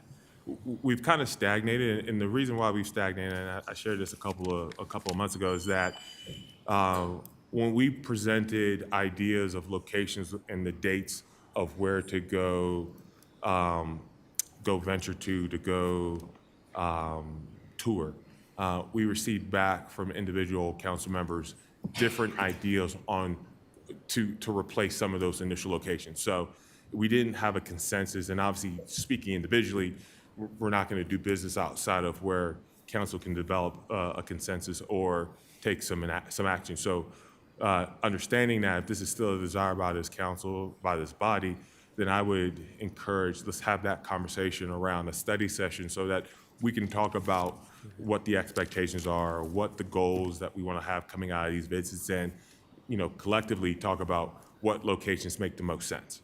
Okay, thank you. So in a study section would probably be the next action for that. Okay, thank you. Yes, sir. All right, any other council members have questions for our city manager? Thank you, Jason, for your report. Over the weekend, there was theft in mailboxes up north. What was the outcome of that? I believe that is still ongoing, Mayor. Obviously, what's been reported, and I don't know, I can't speak to what's been public knowledge, but I think for your deliberative understanding, I will leave it as such. I will say that we are working with the appropriate federal and postal partners to understand what the potential canvassing and/or actions that we may have to undertake or will be needed to undertake going forward. I do have, one moment, sir. Simply put, it remains under investigation. Okay. So once that information is able to be publicly shared, then I will do so in a manner and sense with the council. But once again, you all receive some deliberative conversation to at least make you aware of what occurred within our community. And we are taking and doing everything in our best interest to find the culprits at hand and to work with the appropriate law enforcement bodies at all levels to ensure that. All right, and then you said the AdCog meeting, was that January 24th, 9 to 5? Yes, sir, and unfortunately, they are aware that that does conflict with the Metro Mayor Caucus. However, how I would best characterize their desires that this is a conversation that needs to move forward with the understanding that, yes, that the mayors will not be there to participate in the main potentially. Okay, thank you. And then I put a couple notices out for encampments I've gotten feedback from it and said some of the folks were given a 7-day notice to vacate. So just, can you explain that? Because I don't think the residents understand simply going over and having someone removed. What does that process look like? Because before, I guess it all depends on the safety and health reasons. If one would be moved closest more, there's urgency on that part versus someone who doesn't seem to be a health hazard gets 7 days. I can sort of jump in there, Mayor. The city's standard operating procedure is to provide individuals 7 days notice prior to taking their items and putting them into storage, and that is for the protection of the city to ensure that we're meeting the due process requirements that we are obligated by the Constitution to follow. Obviously, there are external circumstances or extenuating circumstances that might necessitate an emergency removal or mitigation, but the standard operating procedure has been 7 days. Okay, I appreciate that. Thank you. And City Manager Rogers, we'll get one more question coming in, but after that, could we look at the review the council work schedule? Because this month, we're only going to have one regular meeting, next month, regular, and then the study sessions. Absolutely. So Councilmember Dukes, did you have a? Just pointing out that the same date as AdCog is going to be the boards and commissions interviews, so I didn't know if, I just bring it up because I don't know if we need to talk through moving that or not, but I just wanted to raise that as a conflict as well. You mean like moving to interviews? Yeah, moving interviews, because it's going to conflict with some of our council members. Sure. I am more than willing to share that with the county commissioners. Cannot make any promise that they will take that into account, but I have no issues going back to. No, go ahead. Not for them to change anything, but letting us know if we need to adjust. I guess it would be the council members on the board and commissions interviews. We might have to move that meeting. Given the topics at hand that they want to discuss and that this will be their first step to initiate what funding arrangements will look like in participation with things that range from the mental health behavioral center to the family justice center to the Riverdale Endemol shelter. I would be remiss to say that if I was you all, I would want to be at the table to ensure that my voice was heard.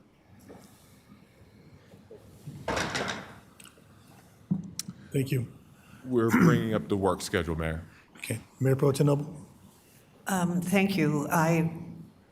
Does that mean that should be something that we should discuss in advance so that we have a unified voice or majority voice or whatever it is with regards to anything that the county may bring up or request? So I would say that could be beneficial. The concern, or I don't want to say the concern that I have, I think the issue I have is that I don't have, outside of a high-level discussion of where they stand and where the big picture of what they want to move forward about these type of facilities, that would help to guide a very detailed conversation on what your position is. I think what they're hoping for is that this conversation will serve as that opportunity to opine, to share feedback openly, and then to decide how to continue evolving those discussions and refining those discussions around it. I don't have a complete list of what they're gonna wanna bring up and or talk, per se, like homelessness. What are we talking about there? Wraparound services, facilities, that or not? So it's a great question that you ask. I don't know if I have enough confidence about where they are going to be bringing that information in for you all to get to an enabling or to a basis point going into that conversation. Well, I just think that they ought to give us some clue so that we're not sitting there arguing with each other about whether it's a good idea to give them $100,000 a year for a detox center on 72nd, or whatever the case might be. I think that's a very fair point, and like I said, I have no issues in being able to see what information that they have prepared or are willing to or will be preparing, and being able to share that out with the council. Like I said, I think right now we're even still.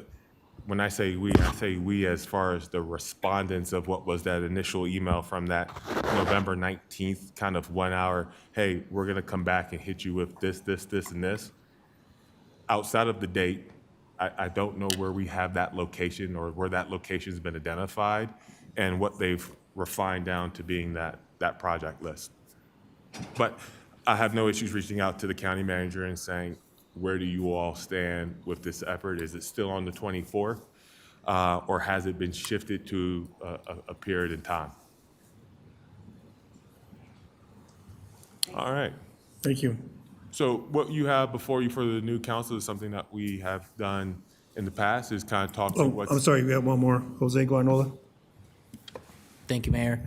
I'm just wondering if we might have to postpone the boards and commissions, so the majority of us could attend this. This is pretty high level. And I know, I don't know, I think if we should postpone that or make it the following Saturday, because I think as many of us should be able to attend this meeting. Especially if, like Mayor Pro Tem Noble was saying, like if we don't have no advance of what we're talking about, we could at least be there together and have discussion with each other, and then come out with some solutions or some. Yeah. I'd hate for you to cancel something that ultimately, when I get information back that says, you know what, just kidding, we're not going to be able to do it on the 24th, and it gets shifted to another date. So I think the first step that I can do is reach out to my counterpart and say, where are we at with the details, so that I can get that back to confirm schedules, confirm calendars, locations, and if there is an agenda, what is that agenda, so that, in a sense, you know, if there's time at the end of the January 12th meeting next Monday, then maybe there's an opportunity during report out to have a fruitful conversation around what that agenda might be. Once again, we're not going to make any determination here. We're just having a conversation that may lead into it. Because ultimately, we're only one participant of at least 8 to 9 municipalities that will be coming around the table with the county to come to some consortium thought of approach going forward. So at least from that standpoint, I can try to get some information if it's readily available. It may not be, but I can at least have that conversation. Okay, sounds good. Thank you. Thank you. All right, you may proceed. So thank you. So what you have before you is the work schedule, and when opportunity presents itself with time at the end of a meeting, is an ability to look forward as to the things that will be coming in front of council, either for discussion, hopefully to be able to get guidance, direction at the policy level, right? Policy leadership. So where you see in front of you is the study session schedule. We have 2 study sessions for the better part of January. You heard me mention that the I-270 update from CDOT is being shifted to January 26th. So that will leave us with a presentation around the Emergency Operations Plan Amendment. Now, you probably are asking a question, well, it's an operations plan. Why is that coming before us? The Emergency Operations Plan is actually, and the adoption and any codification of it is actually identified within charter as a practice of discussion and adoption under the municipal code as well, for us to be able to apply when we are dealing with a natural or man-made event. It has been over 10 plus years since our emergency operation plan has been updated. Obviously, so it is somewhat outmoded and needs to be updated to reflect some of the best practices that is out there in today's world, as well as making sure that there's clear understanding of how we will address a matter or an issue around emergent situations. There are also discussions around potentially certain cleanups necessary in charter with respect to the role of discipline between council and myself as the city manager, as the chief administrative officer in that perspective. So that would actually only leave us with one item on this coming Monday's agenda for an hour's worth of discussion that will be presented by our emergency operations and management team that is housed within our police department, which has spent the better part of 2025 working on an improved emergency operation plan that is cross-jurisdiction with other agencies such as the Water District, Fire District, as well as internally with other departments to ensure, once again, we can respond accordingly to any emergent situation, man-made or natural. January 26th, we will be coming to share with you all the 96th Avenue Sound Wall survey results. Those have come back in. Presentation is being presented. There will need to be a policy decision as to whether or not this is based on the feedback that you will see from those most directly affected or would benefit from sound walls. Does this make sense for us as a city to move forward with both financially and as well as addressing and or mitigating any potential noise impacts? What you will also see is what we call Flock Safety/Safe Cities program. Back in 2023, we started a two-year pilot program with Flock within a defined square mile radius of our core city, which based on crime data was representing over 40% of our calls for service for PD, both on priority 1, 2, 3, and 9. Since that, we have seen both positive and I will also say negative feedback. And I think the negative feedback comes from the perceptions of privacy and or the usage of that data for purposes not intended and or supported by what we have held ourselves at a regulatory from a state perspective in participating or not participating, and really it's not participating in the realm of immigration. And we know that that has grown more politically dynamic over the past 18 plus months with respect to how that information has been used at the federal level. So with that and why we're bringing this as a discussion, there is an opportunity for us to look at expanding Flock furthermore throughout our city to continue to improve upon the public safety aspect and to be able to share with you all the results of what that initial 2-year period has been able to glean for us in the world of public safety. Now, the question that's before you, not necessarily operationally of how we would go about expanding it, because we will have identified how we will be able to link the systems, but the question is, does the council want to expand? Is Flock a priority for public safety? And if so, understanding the necessary steps that you all would have to take in order to facilitate that, both from a budgetary aspect, but also from understanding the implications that come with that and how we would have to navigate that at my level out into the community from an education and from a communication perspective. But it comes down to that policy leadership and guidance question. Do you want to expand to further, to increase, to improve upon the public safety priority that's been identified as a council goal? So that's going to be the question before you on January 26th. Yes, sir. I had a question for you, City Manager. So on here, I'm looking at this Legistar, and it shows IT presentation draft title that was supposed to occur. IT presentation draft time? Yeah, draft title. So an IT presentation is supposed to have been given that night as well? I'd have to go back. Not to our knowledge that we didn't have Okay. anything, but there's not saying that there could have been an error in putting it into the system. All right. And is there any way of moving the Flock up to next week?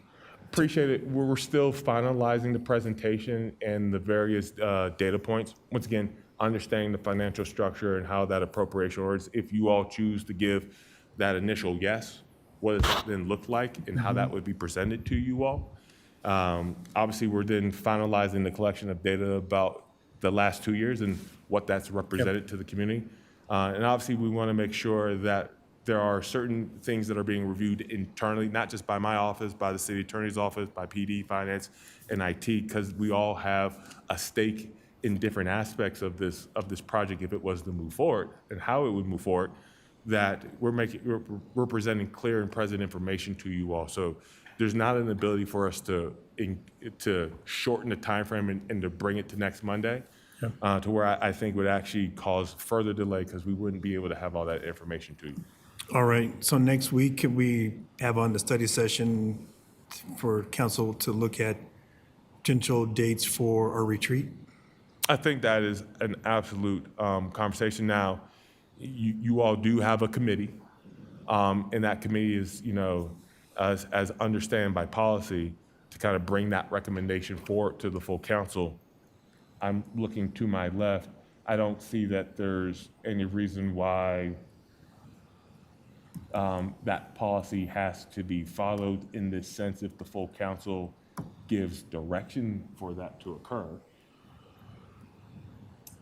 I think that's right. I mean, it's a council committee intended to help council be more efficient, right? So if council chooses to have the entire body spend time during a study session to discuss and deliberate on when you would have your retreat, then you certainly can. I don't have any legal concerns with that. Okay. Mayor Pro Tem Noble? The retreat meeting is on the 20th, and one of the things that we have to do in terms of putting dates together is who we choose to recommend for the facilitator as well. So it's kind of a chicken and egg problem. Yeah, no problem. I was just throwing some ideas out there. I didn't want. I know, trying to find something else Yeah, to fill in that because slot because one issue. Usually we don't, usually we don't have a night that Right. late. Yeah, So I'll go ahead and take it. No worries. Like I said, we were hoping that January 12th, you were going to have 2 hours worth of in-depth conversation around obviously I-270 and where it stands, and obviously the importance to Commerce City with respect to that, and then obviously the emergency operation plan, which has its own importance as well. We just received late word today that CDOT would like to shift that, because obviously, as you could tell, they're going to be undergoing their public hearings, and probably hearing the feedback from those public hearings may be beneficial to this council. So yes, we will be sitting at least 3 on the 26th. Okay, thank you. And then one on January 12th. Could the sound walls be moved up? I can't say with any 100% confidence, having not talked to staff. I don't know where they're at in the presentation of their materials and whether or not those materials have been reviewed by legal, because as in that as well, we have shared in the past, there are certain, I'll call it overlapping both policy and legal interpretation. I'm gonna say interpretation. What's the word I'm looking for? Is on the tip of my tongue. Guidance, legal guidance that may be needed to be provided, and how do we present that to you both in a public and or a private fashion, based off of the results that we've received, if council wanted to go down one or a number of different scenarios. So I would say unlikely, given that those results were just most recently collected and shared with me internally on New Year's Eve. So I suspect that they're going to be working towards that by the end of the month. Like I said, one item on the agenda is not a bad thing, kicking it off, but we will be talking about as well how we want to build out the other quarter study sessions going forward too. And that conversation could potentially occur on January 12th, when we're looking into Q2 months about what you all would like to come before you as far as of topics of interest or items that we've identified as topics of interest to come before you all. Okay, thank you. If we could very quickly, Mayor, go over the regular meeting, February 5th, or excuse me, February 2nd agenda. Kind of standard public comment. Proclamations have been moved to consent agenda.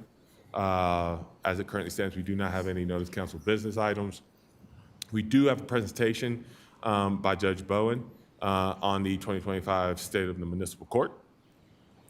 We have our standing oil and gas monthly update. We do also have a presentation around a proposed IGA with Adams County on the US 85 120th interchange.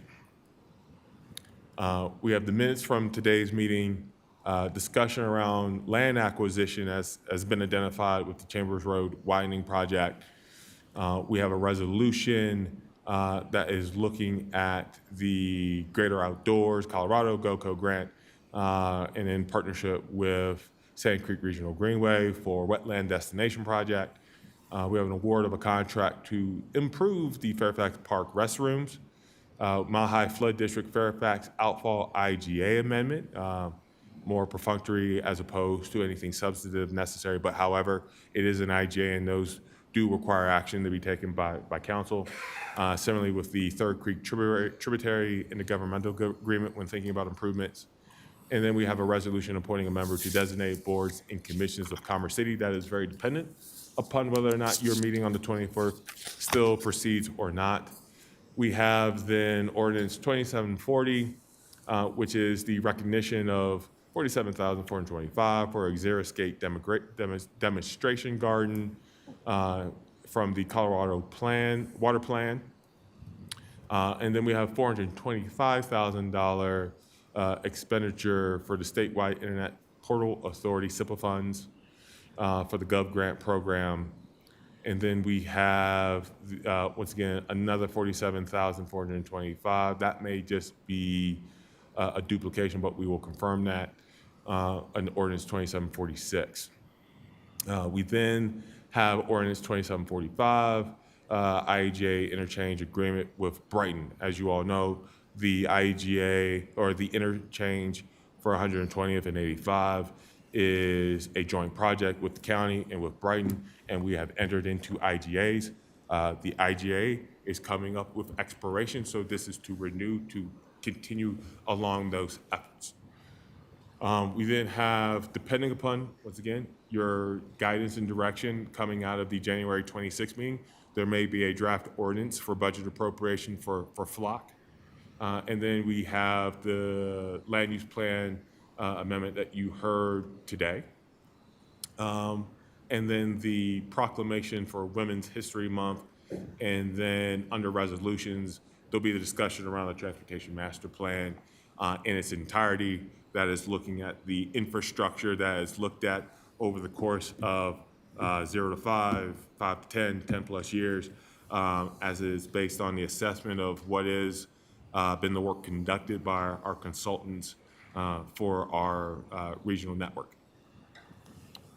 Yes, sir. A question for the LUP 25001 for tonight hearing. Since the First Amendment wasn't passed unanimously, but the second one was, this is going to come back as a second reading? So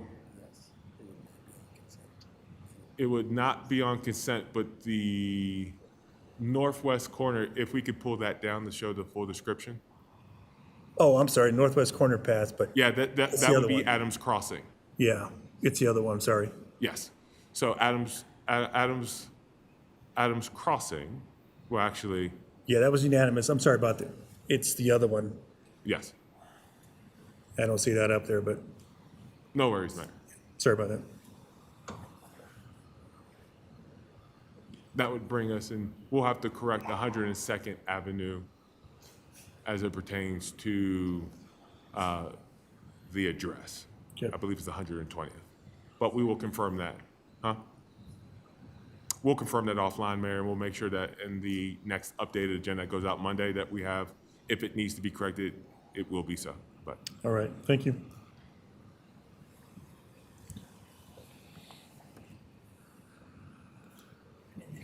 Okay, Mayor Pro Tem Dole? Thank you. I'm interested in resolution adopting the Transportation Master Plan. Since we discussed tonight 112th and incorporating that potentially in the Transportation Master Plan, this shows only 20 minutes. Is that adequate? I would say preceding this conversation, we had thought so, but given that there's been robust discussion around 112th, and if you're going to want to look at the full slate of CIP projects, that's where you're going to want to start that conversation. So we can expand the time. That's not a problem. We're estimated to adjourn at 9:05. So you have an hour and 25-minute window. Thank you very much. And City Manager Rogers, on March 16th, keeping the timeline, wouldn't that be, well, depends how many people go out to National League of Cities that week. March 16th, that Monday meeting? I think we are still, we are engaging with our, obviously, with the lobbyist firms, obviously the federal lobbyist firms. We are hoping to bring that information forward to you all based off of what their recommendations would be on how best to, I don't want to say cater to schedule, but obviously they have knowledge of how to navigate those systems, no differently than how Mr. Dino did. And given that we have a new firm, we probably would want to hear what their recommendations or on suggestions on travel out to DC before or after that date. So I assume, and I'm looking to Annette, that conversation is to occur next Monday with the council during the legislative committee to be able to opine, get that feedback, and then be able to build a schedule out. Okay, because the NLC that week is that week, the 15th, 16th, and all that. Right. I think the question that, we've talked about internally, and when I say internally, when we were in DC last year, do we continue to go out before NLC, which makes for, a lengthened excursion for some who are staying, because we're going out Tuesday, staying throughout, and then you're there for the better part of the next week? Or do you dovetail that in going to NLC and then staying a day or two and having those targeted discussions as well? I think that's going to be the conversation that you'll be able to have with the federal lobbyists and what their recommendations may be, given the landscape as we know it, or what they may know under this administration, and how best to navigate it. Okay, no problem. Thank you. No worries. All right. City Attorney Zarzeki, sorry to put you on hold for your No problem, report. Mayor. I will be very quick. Just to let council know, Q1 of 2026 is going to be quite busy in our office, particularly related to training city staff on a number of different areas. Specifically, we are continuing our ethics code training. The next iteration of that training is with the executive leadership team on Wednesday. We have the annual harassment prevention training, as well as the annual employment law training on the 14th and the 20th of January.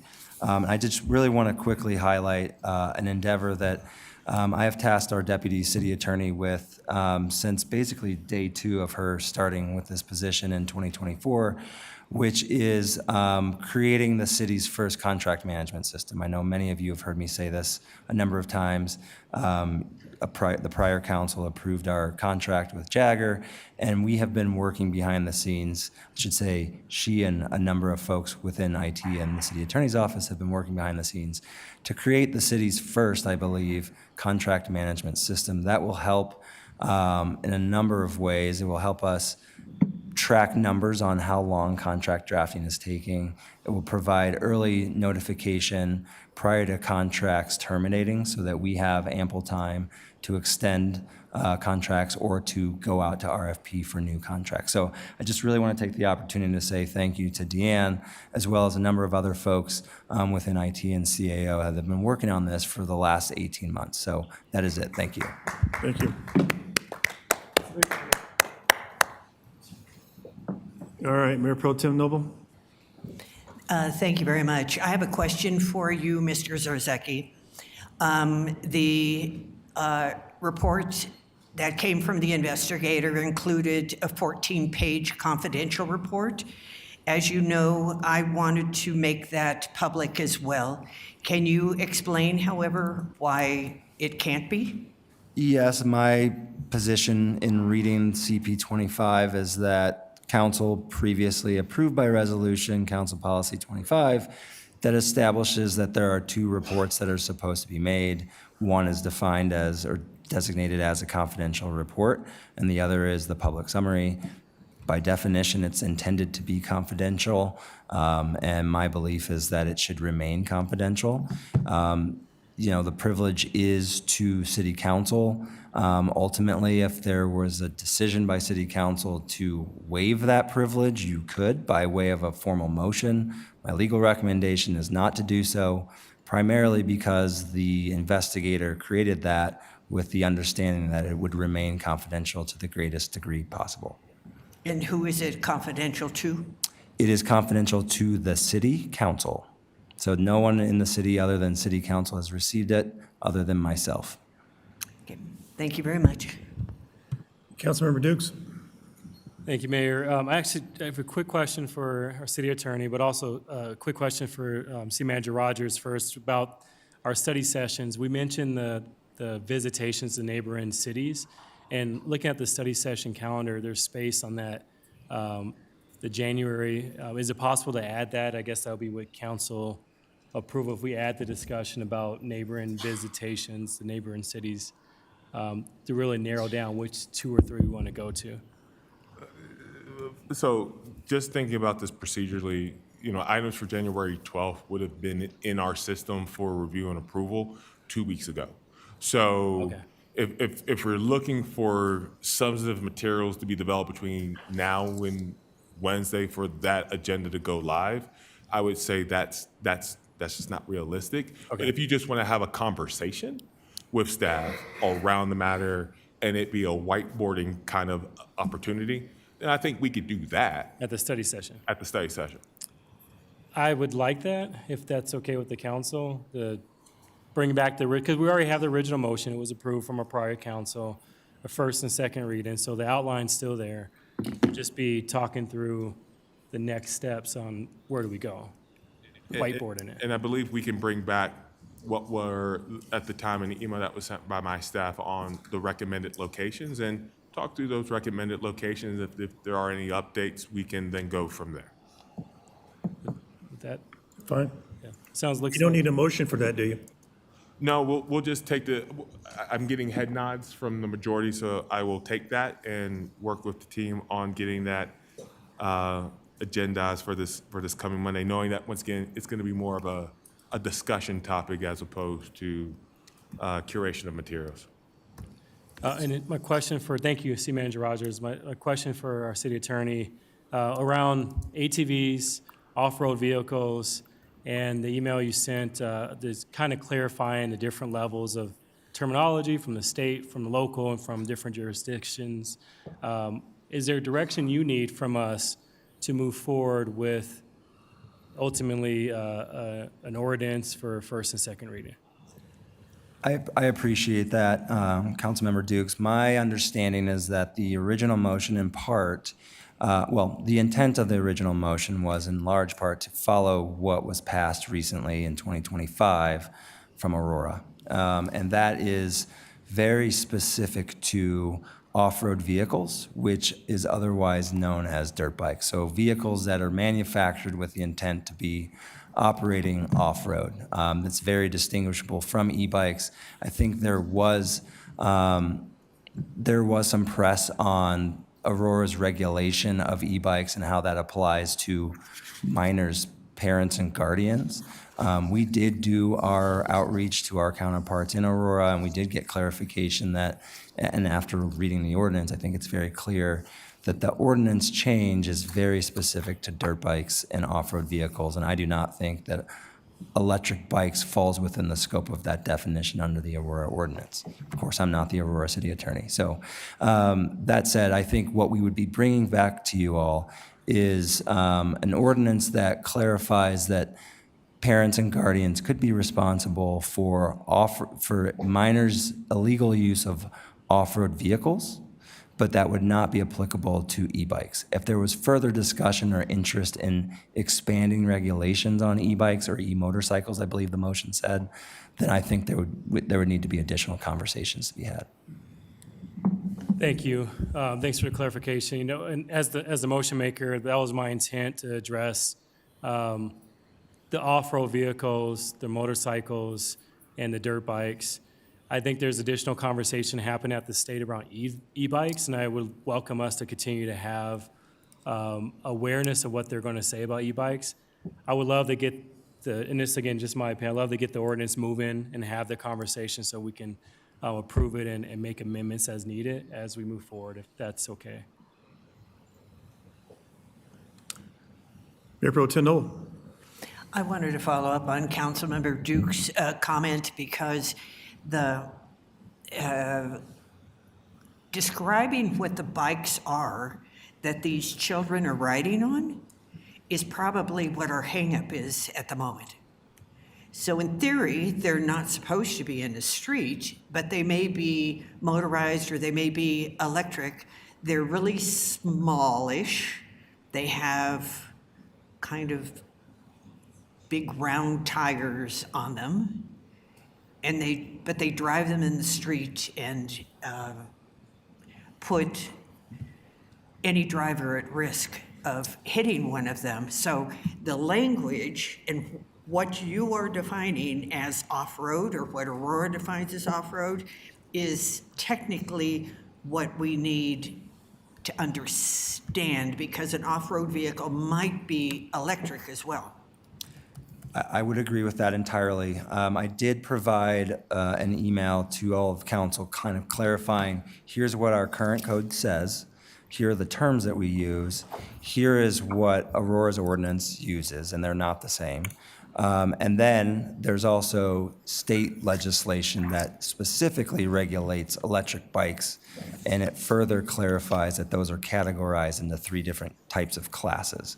So I would certainly agree that words matter here, and not all bikes are equal. So I think, bringing this forward to council by way of an ordinance draft, we'll get it on an agenda, and we can have further conversations about expanding that regulation or bringing forward additional regulations to increase not just off-road vehicle regulations, but also e-bikes. Yeah. What if it's a two-wheeled vehicle or 2 or 3-wheeled vehicle that can be powered with something beyond legs? So it depends on whether it's 2 wheels or whether it's 3 wheels. That matters under our code definitions. In the street. I'm talking about people in the street with these things. So also depends on if the Aurora ordinance is contemplating how the manufacturer, what the intent of the creation of the bike was. That's not how our ordinance is currently drafted. So I think that is what is ripe for conversation. It's an apples and oranges comparison, and our definition largely relies on 3 wheels versus 2 wheels, and then also looking at the state legislation as it relates to Class 1, Class 2, and Class 3 e-bicycles. So there's a lot to unpack there. Thank you. I just want to piggyback on the e-bikes. I was over at the golf course, and I noticed on several holes, when we had our last snowstorm, the snow melted away. There was actually electric bikes that were on the greens and made just really a big mess on their tire tracks. And unfortunately, we don't have any way to track that. So, we might want to put some cameras out there. Thank you. All right, any council members have any reports? I know it's a new year, nothing much has been going on. Mayor Pro Tem Noble? Thank you, yes. I just want to report that I have heard from a constituent who is concerned about crossing 104th at Reunion Parkway. That is an ongoing problem.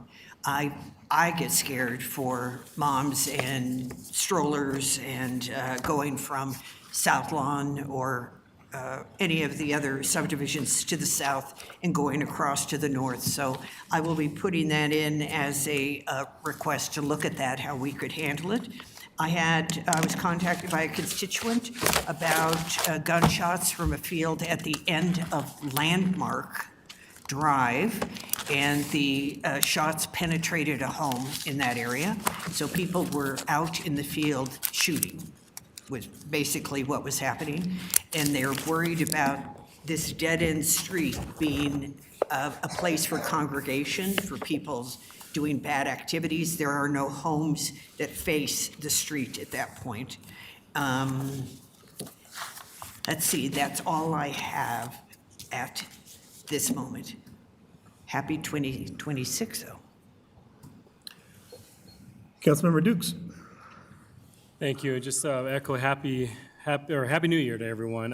I just want to note that I was able to do a ride-along with Republic Services. I know there was a lot of conversation about the EV trash haulers, and so I actually spent a half a day participating in a ride-along and seeing how they're working around our city streets. We were able to go across Ward 2 and Ward 1, and I got to see firsthand how these trash haulers are really state-of-the-art. They're going to help us navigate our city with efficiency, and there's a lot of technology in there that helps us really navigate these narrow streets in certain parts of our city. I look forward to the city doing a open house on January 13th. This is for all the residents to come or just for us to showcase, and there'll be more information about what these EVs, trash haulers look like and conversations. And then also I will be doing a monthly meetup on February 14th to invite residents to do a ride-along at the facility so that they can ask specific questions. And I would encourage other council members, if you want to be a part of that, it'll be February 14th at their facility on 72nd or 74th. And so I'll send out more details around that, but it'll be great to ask questions about the weight, ask questions about the efficiencies, but it'll be open to the public so they can actually look inside the truck and ride along with the truck, in addition to the open house that our city manager and our city team put together for January 13th. So that's all. Thank you. Councilmember Teeter. Yeah, talking about electric trash trucks, last Tuesday I got to see on my block, they come down my street, and I normally wait until I hear the trash truck coming, and then I take my trash cans out. And then it was right on schedule. I could hear him come down the street, and every time they picked up a trash can, I could hear that electric motor pick it up and then bang it on the trash truck to empty it out and then set it back down. So I didn't notice any difference in emissions, but I'm sure there probably was. But the noise level, in my opinion, their trucks were quiet to start out with. They weren't noisy. Their diesel trucks were very quiet. So, but now that electric motor makes just as much noise as, or maybe more than the regular motor did. I think that was a hydraulic motor that I was hearing with the old trash truck that was picking up the trash cans. But I could hear the hydraulic pump pick it up, but this here seemed like it was an electric motor picking up that trash can and then banging it on the truck. But no, they still make just as much noise. But I just thought I should say that, but anyway. Thank you. Any other council members? All right, well, Happy New Year, everyone. Starting off with the bang here. I want to send our condolence to Bob Killer's wife passing away. And then I'm sure we all received from the Conversation Historical Society from time to time. And notice there's a lot of folks, not a lot, but there's quite a few folks who lived in Conversation for a long time passed away.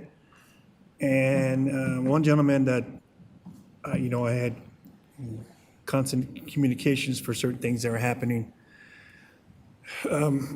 near the Eagle Ridge Rec Center and right across from his home's right across from the Boys and Girls Club. It was Austin Gonzalez. He passed away in a motorcycle accident. And that was, I didn't realize that was last year, August 14th. So my condolences to his family and along with other members who passed away, the Bonellos. So, yeah. Sad to hear that. I mean, We also had, deaths already this year, so be safe. And I want to ask this council if we can come forward here with the staff, take a picture, because we didn't do that earlier for the proclamation. Normally, we have a proclamation, we ask the city council to come down.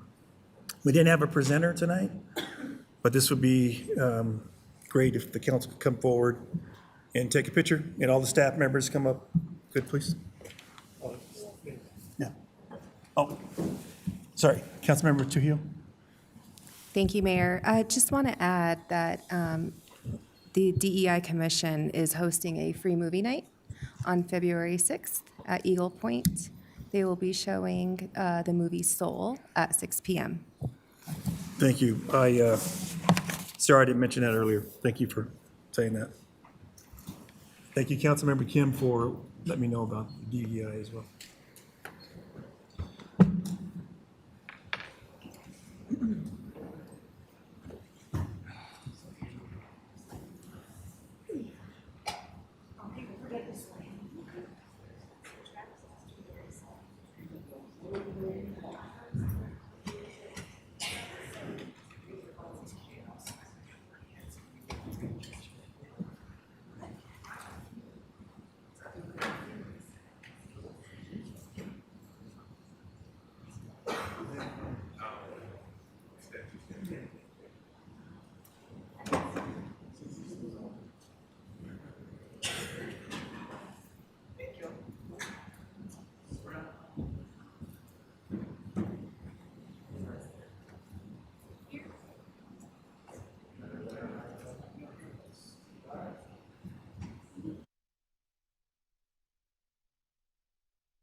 Still in time?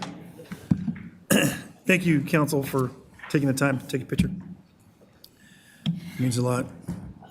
All right. Seeing no further business, the time is 10:15. You get 15 minutes back. Have a good night.